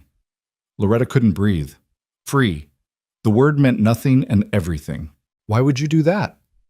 "Because you shouldn't have to spend the rest of your life paying for your husband's mistakes. Because those children deserve to grow up without that hanging over them. Because it was the right thing to do." "That's over $100, Weston. That's money I can afford to spend, and I can't think of a better use for it." He took a step toward her, then stopped, as if unsure of his welcome. "I know this changes things. I know you probably feel like you owe me now, but you don't. That money was a gift, freely given, no strings attached." "No strings?" Loretta's voice cracked. "How can there be no strings? Nobody gives that kind of money for nothing." "I'm not nobody, and it wasn't for nothing. It was for you, for your children, for the chance to help when I had the means to do so." He ran a hand through his hair, frustrated. "Damn it, Loretta, I'm doing this all wrong. I just wanted you to know that you're not trapped here. You can leave anytime you want. You're free to go, free to stay, free to choose your own path. That's what the money bought, your freedom, not your servitude." The words hung in the air between them, heavy with implication. Loretta felt like she was standing on the edge of something vast and terrifying. This man had bought her family, brought them home, fed them, clothed them, and now he was telling her she was free? It made no sense. It went against everything she'd learned about how the world worked. "I don't understand you," she whispered. "I know. I don't always understand myself." Weston's smile was sad. "But I meant what I said that first day. Nobody should have their family torn apart, and nobody should spend their life in debt for the crime of surviving. You're free now, Loretta, truly free. What you do with that freedom is entirely up to you." Loretta's mind was reeling. Free meant she could leave, could take her children and walk away from this ranch, from this man, from this strange new life they'd built. Free meant choices. Free meant power. Free meant she had to decide what she really wanted. And the terrifying truth was, she didn't know. "I need to think," she said finally. "Of course. Take all the time you need." She fled then, practically running up the stairs to her room where she could close the door and let herself fall apart in private. She sat on the edge of the bed, shaking, trying to process what had just happened. Weston had freed her, completely. The debt that had hung over her head like an executioner's blade was gone. She could leave tomorrow if she wanted. could take her children to St. Louis, to Chicago, anywhere, could build a new life without the weight of the past crushing her. But where would they go? What would they do? She had $15 saved from her wages, enough to travel maybe, but then what? She'd be alone again, struggling again, fighting again. And her children, God, her children loved it here. Caleb talked about the horses in his sleep. Molly's garden was her pride and joy. Eli had stopped having nightmares, and if she was honest with herself, brutally honest, she loved it here too. Loved the work, loved the house, loved the rhythm of days spent caring for people who appreciated her. Loved hearing Weston play piano at night. Loved the way he looked at her sometimes when he thought she wasn't watching, like she was something precious, something worth protecting. That was the most dangerous thought of all. She couldn't afford to feel anything for Weston beyond gratitude and respect. Couldn't afford to let her heart get tangled up in this arrangement. Because men changed, kindness turned to cruelty, and she'd already lost one husband to circumstances beyond her control. She couldn't risk her heart on another man who might leave or change or decide one day that he wanted something different, but Weston wasn't asking for her heart. He was just offering freedom. Wasn't he? Downstairs, the piano started again. That same melancholy melody he'd been playing for weeks. Loretta lay back on the bed and listened, tears streaming down her face, while the music wrapped around her like an embrace. She didn't know what to do, didn't know what she wanted, didn't know how to trust in good things anymore. But she knew one thing with absolute certainty. Whatever happened next, whatever choices she made, her life had changed the moment Weston Hale stepped forward at that auction and said 4 simple words, "I'll take them all." Those words had saved her children, had given them all a second chance at something resembling happiness. And now he was offering her freedom on top of it. The question was, what was she going to do with it? The music downstairs shifted, became something softer, sweeter. And Loretta closed her eyes and let herself drift, suspended between past and future, between fear and hope, between the woman she'd been and the woman she might become. Tomorrow would bring answers. Tomorrow would bring decisions. But tonight, she just listened to the music and let herself feel. Whatever that feeling was. Loretta didn't sleep that night. She lay in the darkness listening to the house settle around her, her mind spinning with Weston's revelation. Free. The word kept echoing in her head, beautiful and terrifying in equal measure. She'd spent so long being trapped, first by poverty, then by debt, then by the auction block, that freedom felt like a foreign language she'd forgotten how to speak. When dawn finally broke, she rose with gritty eyes and an aching head. Her reflection in the small mirror showed a woman who looked haunted, desperate. She splashed cold water on her face and braided her hair with shaking hands, then went downstairs to do what she knew how to do, cook breakfast. Weston was already in the kitchen, starting the coffee. He looked up when she entered, his expression cautious. "Morning." "Morning." Loretta moved past him to the stove, needing the familiar ritual of cooking to steady herself. "I'll have breakfast ready in 30 minutes. Loretta, we should talk." "Not now, please." She couldn't look at him, couldn't face the kindness in his eyes when her own emotions were so raw. Let me cook." He was quiet for a long moment, then nodded. "All right, I'll be in the barn when you're ready." He left, and Loretta let out a breath she hadn't known she was holding. Her hands moved automatically through the familiar tasks, cracking eggs, slicing bacon, mixing biscuit dough. The repetition soothed her jangled nerves, gave her something to focus on besides the chaos in her head. The children came down one by one, sleepy and warm. Caleb noticed immediately that something was wrong. "Mama, are you sick?" "No, sweet boy, just didn't sleep well." "Are we in trouble?" Molly's voice was small, frightened. "Did we do something wrong?" "No, no." Loretta pulled her daughter close, hating that her children's first instinct was to assume they'd done something to deserve punishment. "You're perfect. Everything's fine." But Eli's thumb was back in his mouth, and Caleb's shoulders were tense, and Loretta realized her distress was bleeding into them like poison. She forced herself to smile, to breathe normally, to act as if nothing had changed. They ate breakfast together, just the 4 of them. Weston didn't return, giving her space she hadn't asked for, but desperately needed. The children chattered about their plans for the day. Caleb wanted to help groom all the horses. Molly had spotted some wildflower seeds she wanted to plant. Eli was determined to teach Smokey to play fetch with a stick. Normal things, child things, the kind of simple pleasures they'd been denied for so long. After breakfast, Loretta sent them outside to play and started on the dishes. She was scrubbing the last pan when she heard boots on the porch. Weston appeared in the doorway, hat in hand, looking uncertain in a way she'd never seen before. "Can we talk now?" he asked quietly. Loretta dried her hands slowly, buying time. "I suppose we have to." "You don't have to do anything. That's the whole point." Weston came into the kitchen but kept his distance, leaning against the far counter. "But I'd like to know what you're thinking, what you're feeling." "I don't know what I'm feeling." The honesty surprised her. "I'm grateful, obviously, confused, frightened." "Frightened of what?" "Of this. Of you. Of what it means that you've done all this for us." She finally looked at him directly, needing to see his face. "Men don't give away that kind of money without wanting something in return. So what is it you want, Weston? What are you really after?" Pain flickered across his features. "I'm not after anything. I told you. You told me a lot of things. That you needed help. That this was employment. That there were no strings attached. But then you pay off my entire debt and tell me I'm free to leave whenever I want?"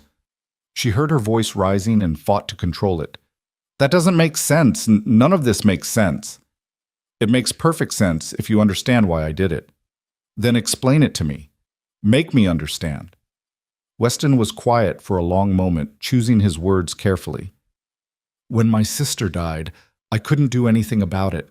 I was 15 years old, working on a ranch in Colorado, and by the time I got the letter, she'd been in the ground for months. I couldn't save her, couldn't even say goodbye, and that destroyed something in me." His voice was rough with old grief. Loretta found herself moving closer despite her wariness. "I swore I'd never be that helpless again," he continued. "Worked myself half to death, saved every penny, bought this ranch when I was 22, built it into something real, something solid, but none of it meant anything because I was still alone. Still haunted by the memory of a little girl I couldn't protect." "Weston, let me finish, please." He looked at her with those pale blue eyes that saw too much. "When I saw you on that platform with your children, when I heard them say they were going to separate you, I saw Sarah, I saw myself. I saw every person who's ever been powerless and broken by circumstances they couldn't control. And I had the means to do something about it, so I did. But the money is just money, Loretta. It can't bring Sarah back. It can't undo the past, but it can give your children a future. It can give you a choice, and that feels like something worth doing. The only thing worth doing, maybe." The raw sincerity in his voice made Loretta's eyes burn with tears. "You're either the best man I've ever met or the best liar." "I'm not a liar. I'm just a man who's been given a second chance to do the right thing when it matters." And what happens when you change your mind? When you decide this isn't what you want anymore? "I'm not going to change my mind." "You can't know that." Loretta's voice broke. "Thomas loved me too at first. Then he took on debts he couldn't repay and died and left us with nothing. He didn't mean to, but he did. People change. Circumstances change. Love isn't enough to protect against that." "I'm not talking about love." Weston's voice was gentle. "I'm talking about commitment, about doing what's right even when it's hard, about keeping promises."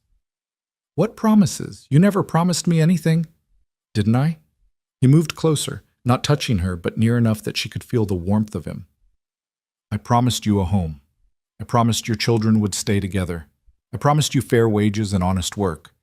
And I'm promising you now that those things won't change, regardless of what you decide to do." "How can you promise that?" "Because I'm not your husband, Loretta. I'm not asking you to put your faith in love or romance or any of the things that can fade and fail. I'm asking you to trust that I mean what I say. That when I make a commitment, I keep it." Loretta wanted to believe him so badly it physically hurt. "And if I want to leave, take my children and go, then I'll give you a horse, supplies, and enough money to get wherever you want to go, no questions asked. And if I want to stay?" Something shifted in his expression. Hope, maybe, carefully restrained. Then you stay.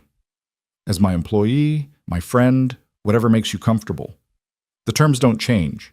You work, I pay you, we figure out how to make this arrangement work for everyone. That's all you want? Just an employee? The question hung between them, heavy with implication. Weston's jaw tightened, and for a moment Loretta thought she saw something more in his eyes. But when he spoke, his voice was steady. What I want and what I'm asking for are two different things. I'm asking for you to stay and work for me. What I want, he trailed off, looking away. What I want doesn't matter right now. Right now you need stability and safety and the space to figure out what you want without pressure from me or anyone else. You're not going to answer the question. I'm trying to do the right thing here, Loretta, trying not to take advantage of the power imbalance between us. You came to me in desperate circumstances. I bought you out of an auction. You're dependent on me for food and shelter and your children's well-being. It wouldn't be right for me to complicate things with my own feelings. So you do have feelings. The words came out as a whisper.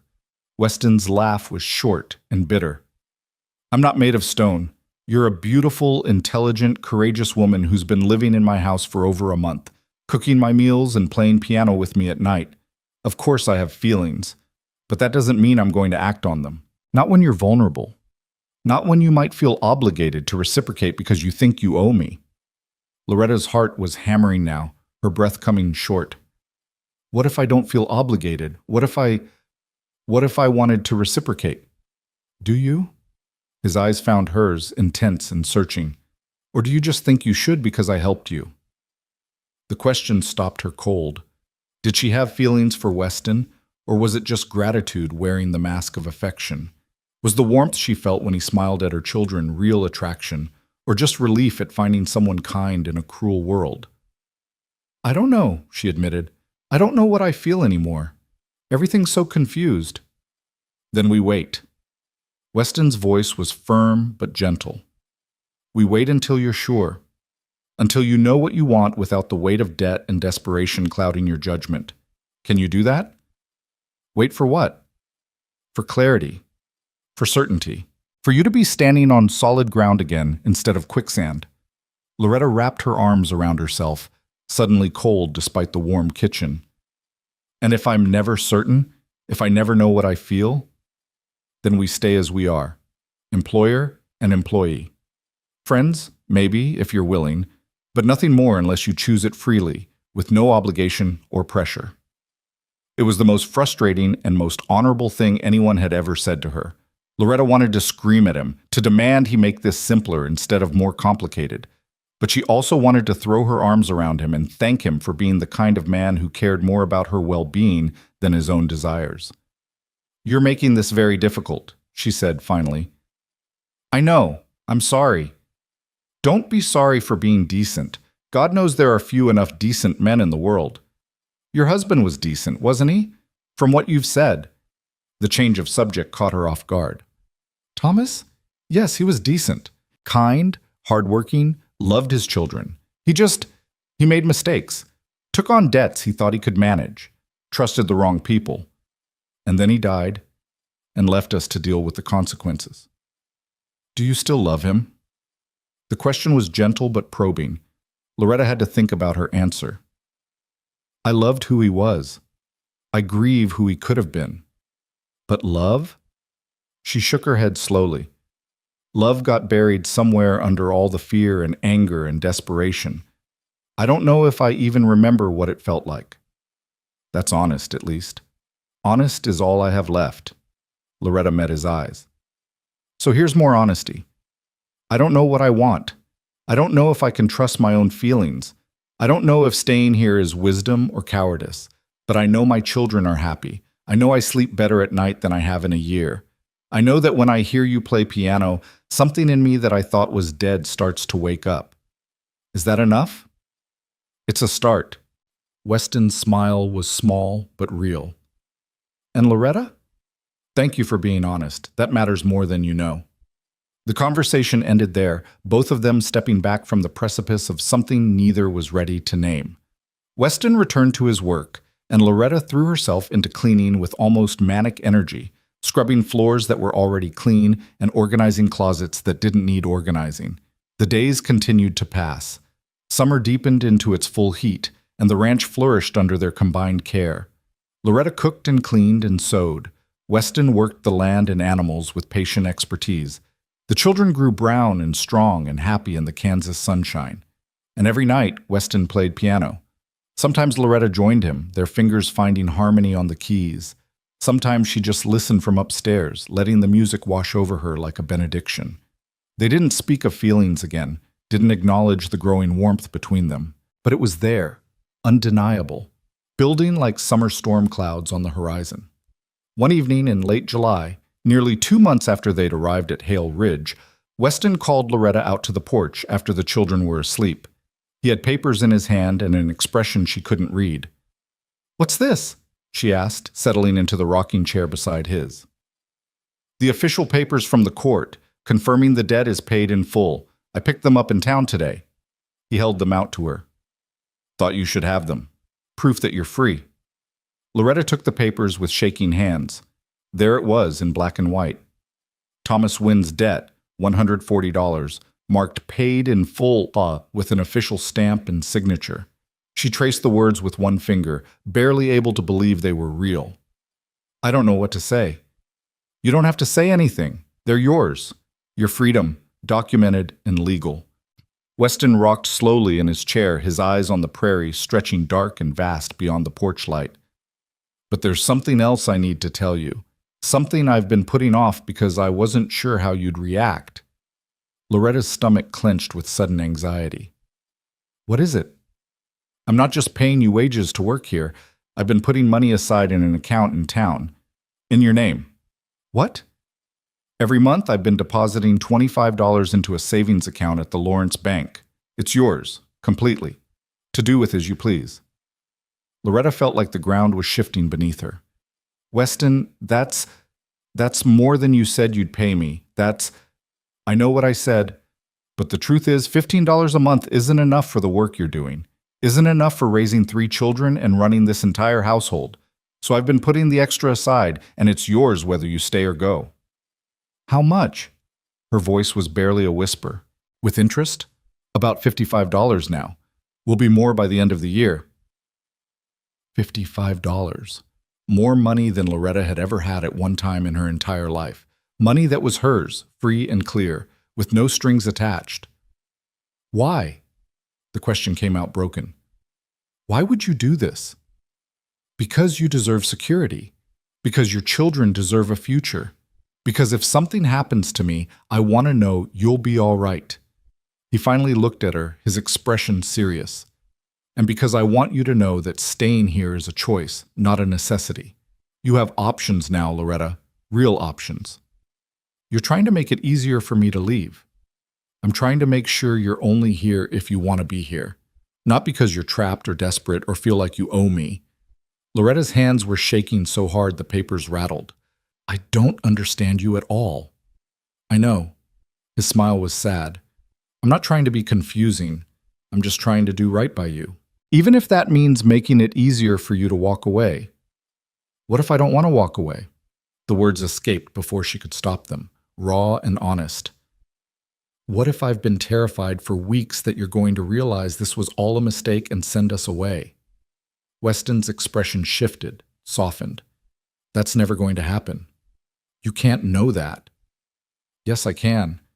Because sending you away would be like cutting off my own arm. You and those children you've become essential to this place, to me." "Weston, I'm not asking you for anything," he said quickly. "I'm just being honest. You asked me to tell you what I want, and I'm telling you. I want you to stay. I want to watch Caleb grow up learning about horses. I want to see Molly's garden flourish. I want to hear Eli's laugh every day. I want to come home to the smell of your cooking and the sound of your voice. I want to play piano with you at night and talk with you over coffee in the morning. I want all of it, all of you, for as long as you'll let me have it." Loretta's breath caught in her throat. "That sounds like more than employment." "Maybe it is. Maybe it's been more than employment since the day I saw you on that platform and knew I couldn't let them tear your family apart." He leaned forward, his elbows on his knees, his voice low and intense. But I'm not going to rush you. I'm not going to pressure you. You've been through hell, Loretta. You deserve time to heal, to find your footing, to figure out who you are when you're not just surviving. And what if I never figure it out? What if I'm too broken to be anything more than your employee? Then you're my employee, and I count myself lucky to have you.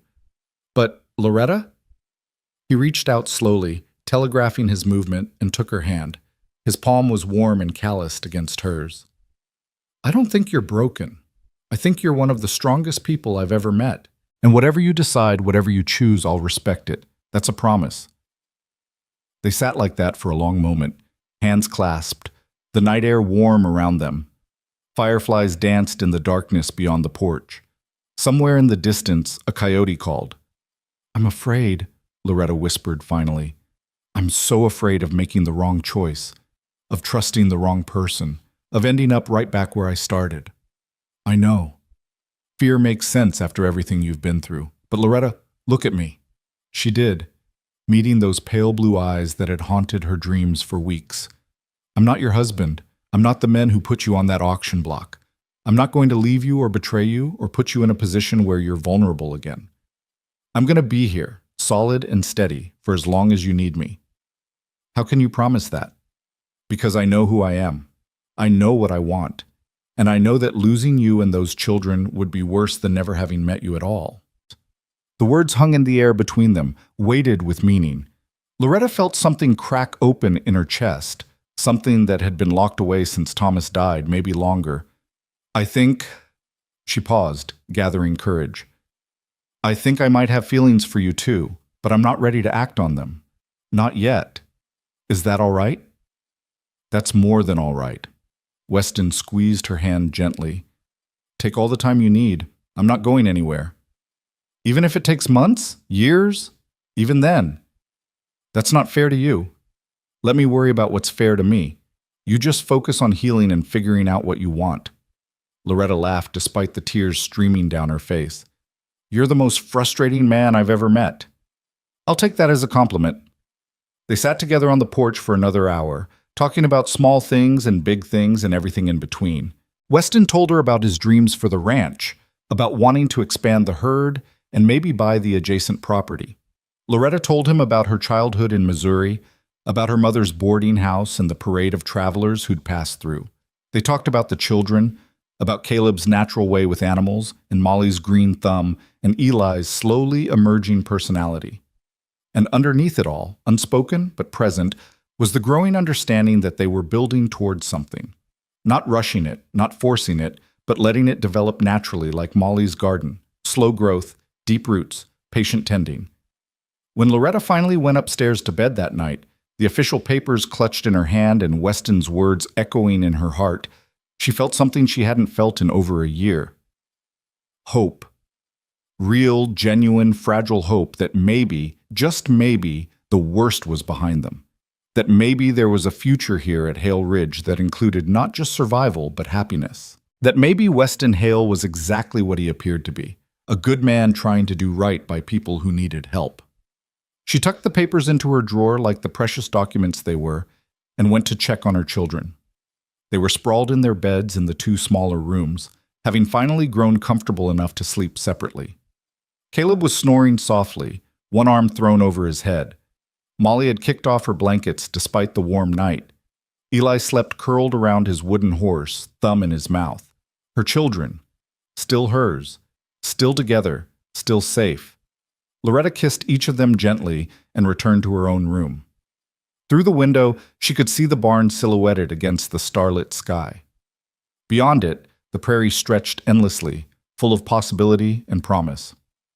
Somewhere downstairs, the piano started, Weston's nightly ritual. But tonight the melody was different. Not melancholy, but hopeful.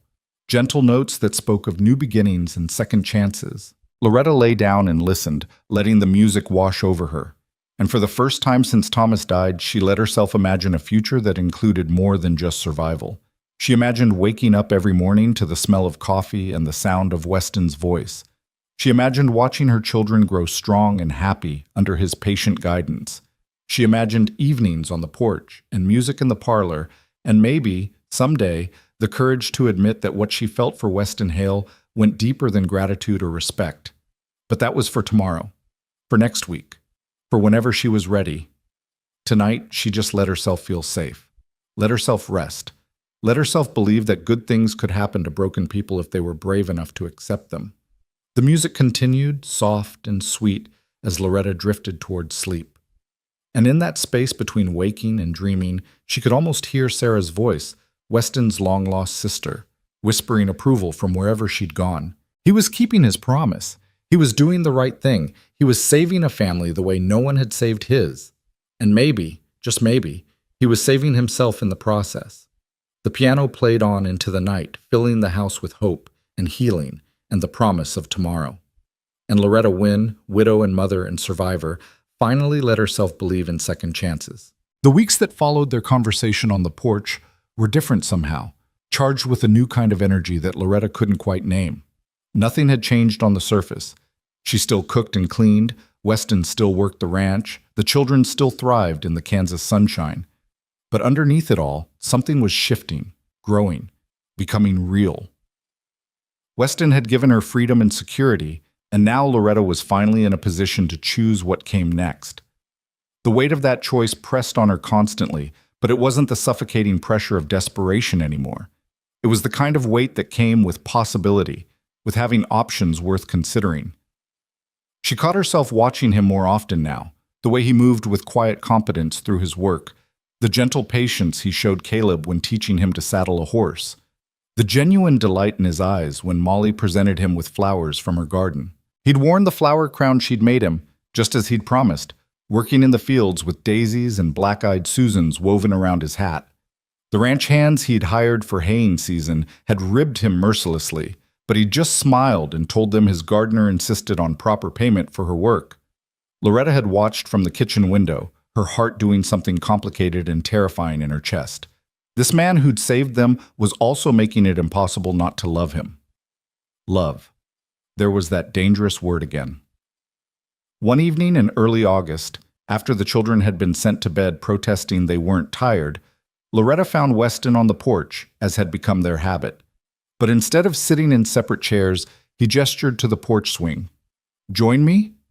She hesitated only a moment before settling beside him.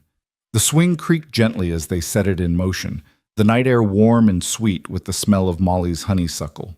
"I've been thinking," Weston said after a comfortable silence, "about the future, about what comes next." Loretta's heart jumped. "Oh? The ranch is doing well. Better than it has in years, if I'm honest. Having help makes a difference. Having you makes a difference." He paused, choosing his words carefully. "I'd like to make some changes. Expand a bit. Maybe hire on another hand permanently. Buy some more cattle. Build the place up into something really substantial." "That sounds good. You've worked hard for it." "We've worked hard for it," he corrected gently. "This place wouldn't be half what it is without you and the children. And that's what I wanted to talk to you about. I want to make this arrangement more permanent, more official." Loretta's breath caught. "What do you mean?" "I mean, I want you to know this is your home for as long as you want it. Not as an employee, though I'll keep paying you wages if that's what you prefer, but as family." He turned to look at her, his expression earnest in the lamplight. "I know it's too soon for anything more. I know you need time, but I want you to know my intentions, Loretta. I want to build a future here, and I want you and the children to be part of it." "Weston, let me finish, please." He took a deep breath. "I've been alone a long time. Told myself I was fine with it, that I didn't need anyone else. But having you here has shown me what I was missing. Not just someone to cook and clean. I could hire someone for that. But someone to talk to at the end of the day. Someone who understands the value of hard work and honest living. Someone who makes this house feel like a home, instead of just a building I sleep in." Loretta felt tears pricking at her eyes. "You're making this very hard." "Hard how?" "Hard to keep my walls up, hard to protect myself, hard to remember all the reasons I should be cautious." "Maybe you don't need to be cautious anymore." Weston's voice was soft. "Maybe you've been through enough that you've earned the right to just be happy." "I don't know if I remember how." "Then maybe we could figure it out together." The swing creaked gently as they rocked. Somewhere in the barn, a horse nickered softly. The stars overhead were brilliant, unburdened by city lights. "My children love you," Loretta said quietly. "Caleb talks about you constantly. Molly made you another flower crown yesterday. Did you know that? She's too shy to give it to you, but she made it. And Eli," she smiled through her tears, "Eli asked me again yesterday if you were going to be his papa. What did you tell him this time?" "I told him that you care about us very much, that you're our friend and our protector, that he's lucky to have you in his life." She turned to face Weston fully.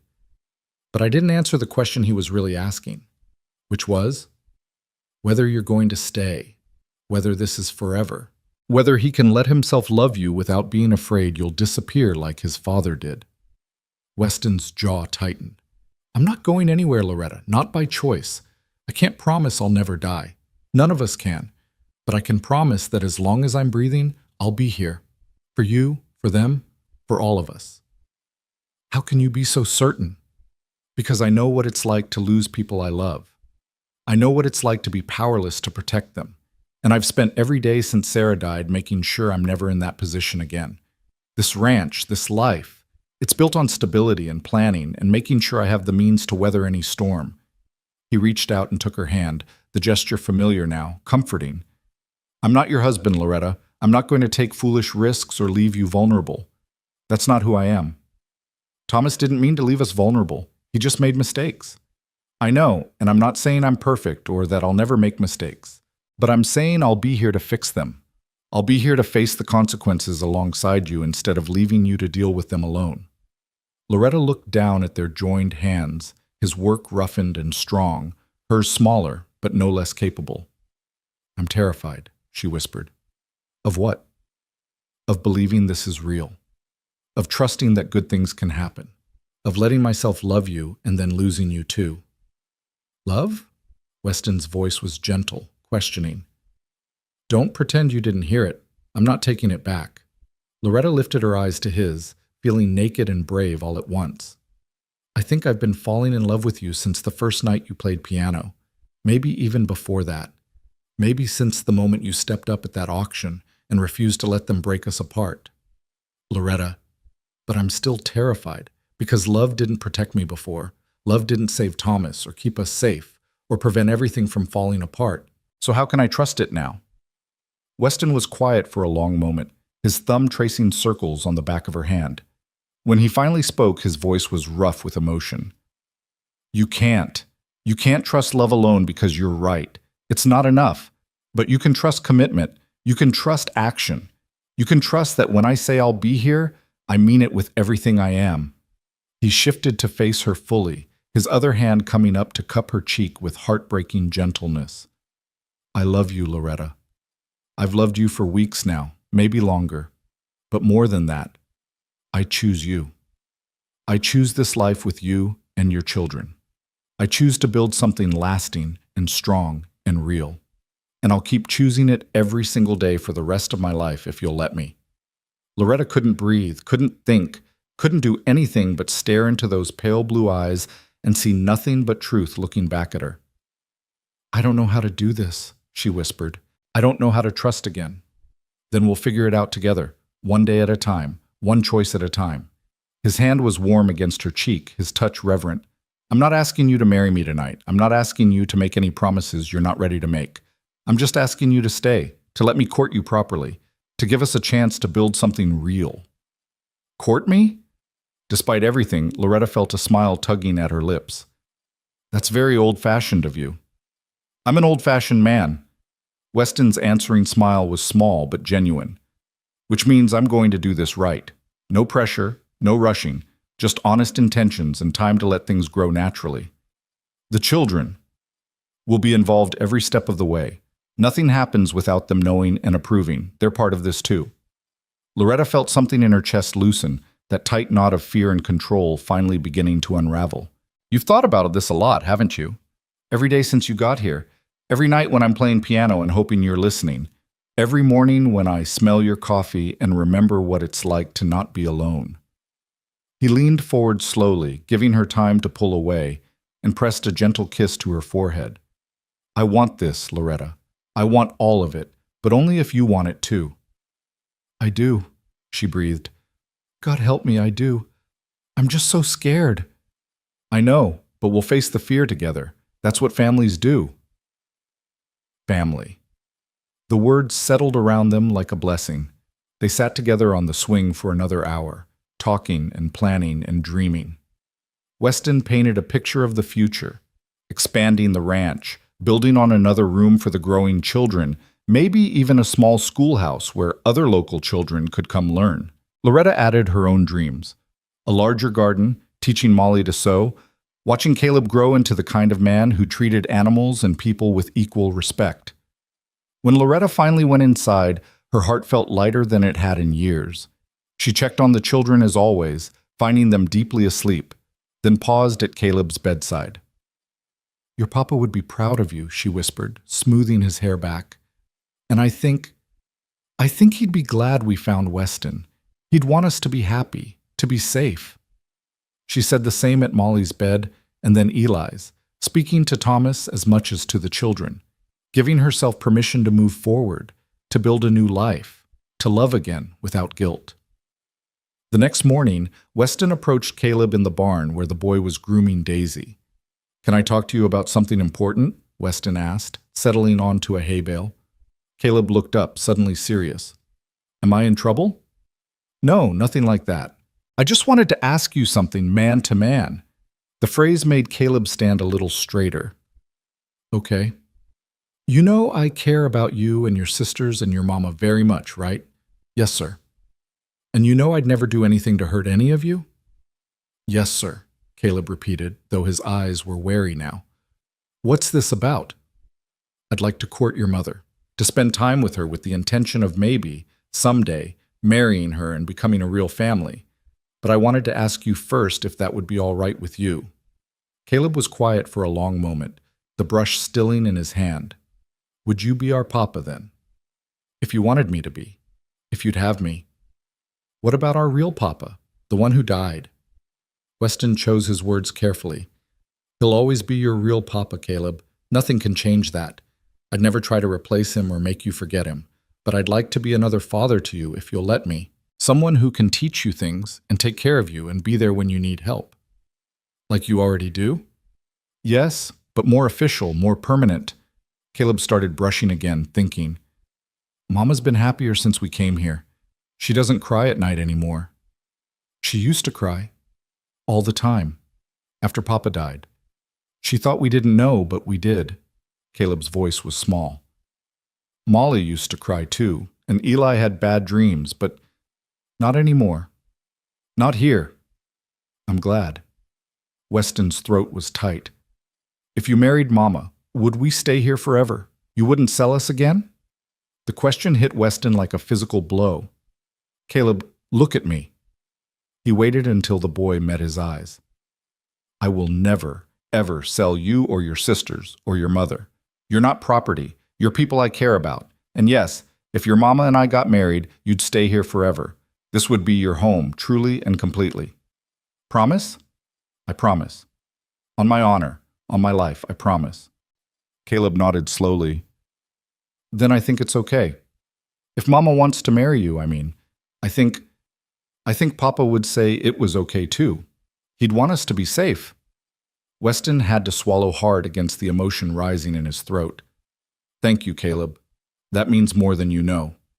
Can I still call you Weston, or would I have to call you Papa? You can call me whatever feels right to you.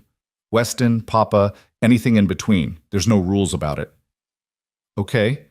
Caleb went back to brushing Daisy, then paused. Weston, thank you for buying us that day, for keeping us together. Mama says you saved us. You saved yourselves by surviving long enough for me to find you. I just helped a little. You helped a lot. That evening, Weston had similar conversations with Molly and Eli, adjusted for their ages and understanding. Molly was shyly enthusiastic, immediately planning what flowers she'd carry at a wedding. Eli just wanted to know if Weston being their papa meant he'd tell them bedtime stories, which Weston promised to do whether they got married or not. The courting that followed was gentle and sweet. Weston brought Loretta wildflowers from the prairie, made excuses to ride into town so he could bring back small gifts. ribbon for Molly's hair, a new pocket knife for Caleb, candy sticks for Eli. He asked Loretta to accompany him on evening walks, always with the children nearby, never pushing for more than she was ready to give. They played piano together almost every night now, their duets growing more confident and complex.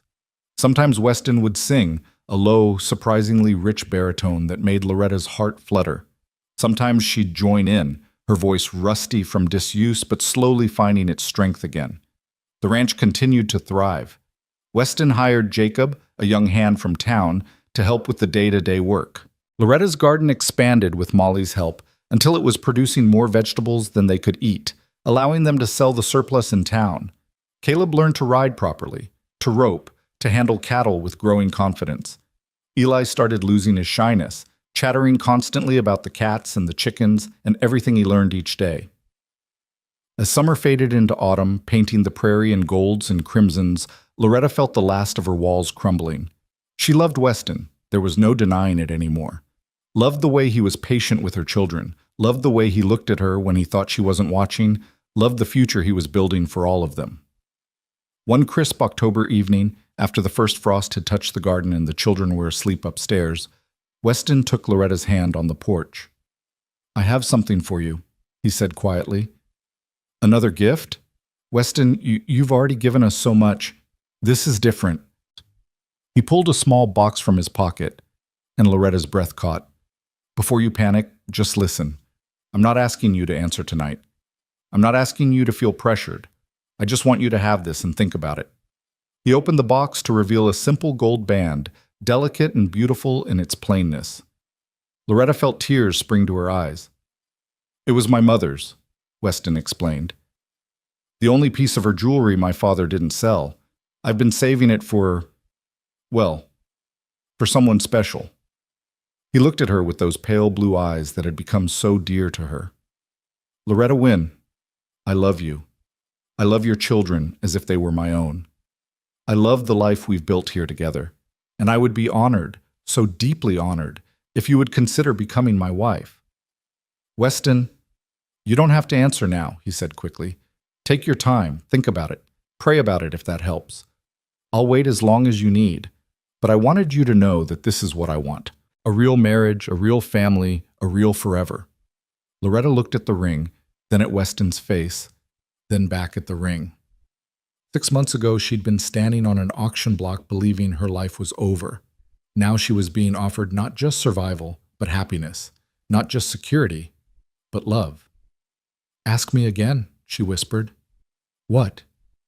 "Ask me again. Properly."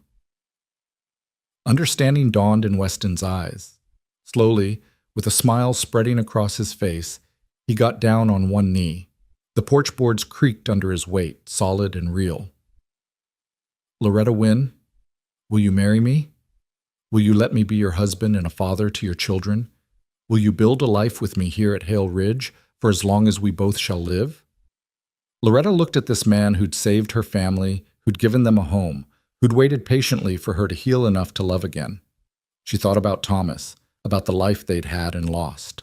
She thought about her children sleeping peacefully upstairs. She thought about the future stretching before her, full of possibility and promise. "Yes," she said, her voice strong and sure. 1,000 times yes.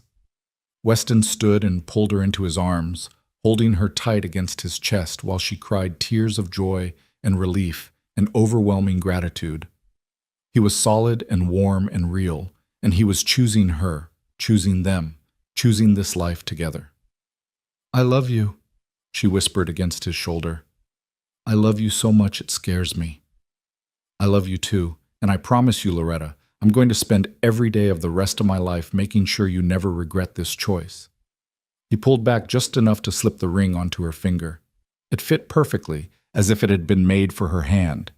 They stood together on the porch, wrapped in each other's arms, while the Kansas stars wheeled overhead and the prairie wind whispered promises of tomorrow. Inside the house, the children slept safely. In the barn, the horses rested quietly. Everything was peaceful. Everything was right. "When?" Loretta asked eventually. "Whenever you want. Tomorrow, next month, next year. I'm not in a hurry." Before winter. I want to start our life together before the snow comes. Then before winter it is. Weston kissed her forehead, her cheeks, finally her lips in a gentle kiss that held promise of all the years to come. We'll need to go to town, make it legal, maybe have a small ceremony if you want. Nothing big, just us and the children and maybe a few neighbors as witnesses. Perfect. They made plans late into the night, dreaming together about their future. A winter wedding, simple but meaningful. The children standing with them, part of the ceremony. A celebration after, with the few friends they'd made in the area. And then a life together, building the ranch, raising the children, growing old together under the vast Kansas sky. When they finally parted to go to their separate rooms, propriety maintained even in their engagement, Loretta felt like she was floating. She checked on the children one more time, the ring heavy and wonderful on her finger. "We're getting married," she whispered to their sleeping forms. "Weston and I are getting married. You're getting a father again, a real father who chose you, who wants you, who will never leave." She went to her own room and lay awake for a long time, watching the ring catch moonlight, hardly believing this was her life now. Downstairs, the piano stayed silent for once. Weston was probably as sleepless as she was, probably lying awake thinking about the future too. Tomorrow they'd tell the children. Tomorrow they'd start planning the wedding. Tomorrow their new life would truly begin. But tonight, Loretta just let herself feel happy. Purely, completely, unreservedly happy in a way she'd thought she'd never feel again. The wedding took place on a crisp November morning, 6 weeks later. True to their wishes, it was small and simple. Just Loretta and Weston, the 3 children, and a handful of neighbors from the surrounding farms. The circuit preacher happened to be passing through, which everyone took as a good omen. Molly had insisted on decorating, weaving autumn leaves and late-blooming flowers through the porch railings until the whole house looked festive. Caleb stood beside Weston, solemn and proud in his new shirt, while Molly clutched dried flowers in her small hands. Eli's job was to deliver the rings, which he did with careful concentration, his tongue poking out as he handed the matching gold bands to the preacher. Loretta wore a simple dress of soft blue, not white, she was a widow after all. But Weston's eyes when he saw her said she could have been wearing sackcloth and still been the most beautiful thing he'd ever seen. The ceremony was brief but heartfelt. When the preacher asked if anyone objected, Caleb's voice rang out clear and strong. "I don't object. I think it's good. Weston's going to be a good papa." Laughter rippled through the small gathering, and even the preacher smiled. "I don't think that's quite what the question meant, son, but I appreciate the sentiment." When it came time for the vows, Weston surprised everyone by adding his own words after the traditional ones. "I promise to honor Thomas's memory by caring for his children as he would have wanted. I promise to be patient and kind and steady. I promise to build a home where love matters more than money and family matters more than anything else. And I promise to choose you, Loretta, every single day for the rest of my life." Loretta's own additions were simpler but no less meaningful. "I promise to trust you, to build a future with you, to let myself love again without fear. And I promise to remind you every day how grateful I am that you said those 4 words that changed everything." "What words?" the preacher asked, curious. "I'll take them all," Weston and Loretta said together, smiling at the shared memory. The kiss that sealed their marriage was gentle and sweet and full of promise. The children cheered, the neighbors applauded. And Loretta Hale, no longer Wynne, felt like she'd finally come home. The celebration afterward was simple, food and music and laughter. Weston played piano while various neighbors fiddled or sang. The children ran around with other farm kids, already settling into their new life with the ease of the young. Loretta found herself surrounded by neighbor women offering advice and friendship, welcoming her officially into their community. As the sun began to set and guests started departing for their own homes, Loretta stood on the porch watching her children play. Weston came up behind her, wrapping his arms around her waist. "Happy?" he murmured against her hair. "Happier than I thought possible." "Good. That's all I want. Your happiness and the children's." "We have something to tell you," Caleb announced, running up with his siblings. "We talked about it and we decided." "Decided what?" Weston asked. "We want to call you Papa now, if that's okay." Caleb looked between Weston and Loretta. Our other papa will always be our papa in heaven, but you're our papa here. Weston's eyes filled with tears. He knelt down so he was eye level with all three children. I would be honored, so deeply honored, thank you. Eli threw his arms around Weston's neck. Papa. Yes, son? Will you tell us a bedtime story tonight, since it's a special day? Absolutely, all the stories you want. And tomorrow can we work with the horses? Caleb asked. Tomorrow and every day after that. And my garden, Molly added. Will you still help me with it? Always, sweetheart, always. Life settled into a new rhythm after that. The children adapted to calling Weston Papa with surprising ease, their love for him overriding any awkwardness. Loretta and Weston navigated the early days of marriage with patience and humor, learning each other's habits and quirks, building intimacy, both emotional and physical, at a pace that felt right for both of them. The ranch continued to prosper. With Jacob's help and Caleb's growing skills, they were able to expand the herd significantly. Loretta's cooking became locally famous, with neighbors finding excuses to stop by around mealtimes. Molly's garden became a source of pride and profit, her careful tending producing vegetables and herbs that sold well in town. Winter came, blanketing the prairie in snow, but the house was warm and full of life. Weston taught the children to read music, all of them crowding around the piano on long evenings. They played games, told stories, built snowmen, and learned what it meant to be a family, not by blood, but by choice. Spring arrived with a surprise. Loretta discovered she was pregnant. The news filled the house with joy and a little bit of chaos as the children argued over whether they wanted a brother or sister. Weston was quietly ecstatic, already planning additions to the house to make room for their growing family. Are you scared? He asked Loretta one night as they lay in bed, his hand resting gently on her still flat stomach. A little, she admitted. Childbirth is always frightening, but mostly I'm happy. This baby will be born into love and security, not desperation and debt. That makes all the difference. I'll take care of you, both of you. I know, that's why I'm not more scared. The baby, actually babies, twins boys, arrived in late autumn, almost exactly a year after the wedding. The birth was hard, but Loretta came through it strong and healthy. Weston, who'd been pacing anxiously outside the bedroom door while the midwife attended his wife, nearly wept when he first held his sons. James and Samuel, Loretta said, naming them after Weston's father and her own. Our new beginning. Caleb, Molly, and Eli fell in love with their baby brothers immediately. Caleb appointed himself their protector. Molly insisted on helping with every feeding and diaper change. Eli, no longer the baby himself, took his role as big brother very seriously. The house that had been empty and silent for so long now rang with children's laughter, babies' cries, and the sounds of a life fully lived. Weston's piano music changed too. Less melancholy now, more joyful, reflecting the happiness that filled every corner of Hale Ridge. 2 years after the wedding, on a summer evening much like the one when everything had changed, Loretta stood on the porch watching her family. Caleb was in the corral with Weston, both of them working with a new colt. Molly was in her garden, teaching Eli how to properly water the herbs. The twins were napping inside, their soft breathing audible through the open window. Loretta thought back to that terrible day on the auction platform, the fear, the desperation, the absolute certainty that her world was ending. She thought about the moment Weston had stepped forward, his voice cutting through the chaos with 4 simple words that had changed everything. I'll take them all. Those words hadn't just saved them. They'd given them a future, given them a home, given them love and security and the chance to be happy again. Weston caught her eye from the corral and smiled, that private smile that was just for her.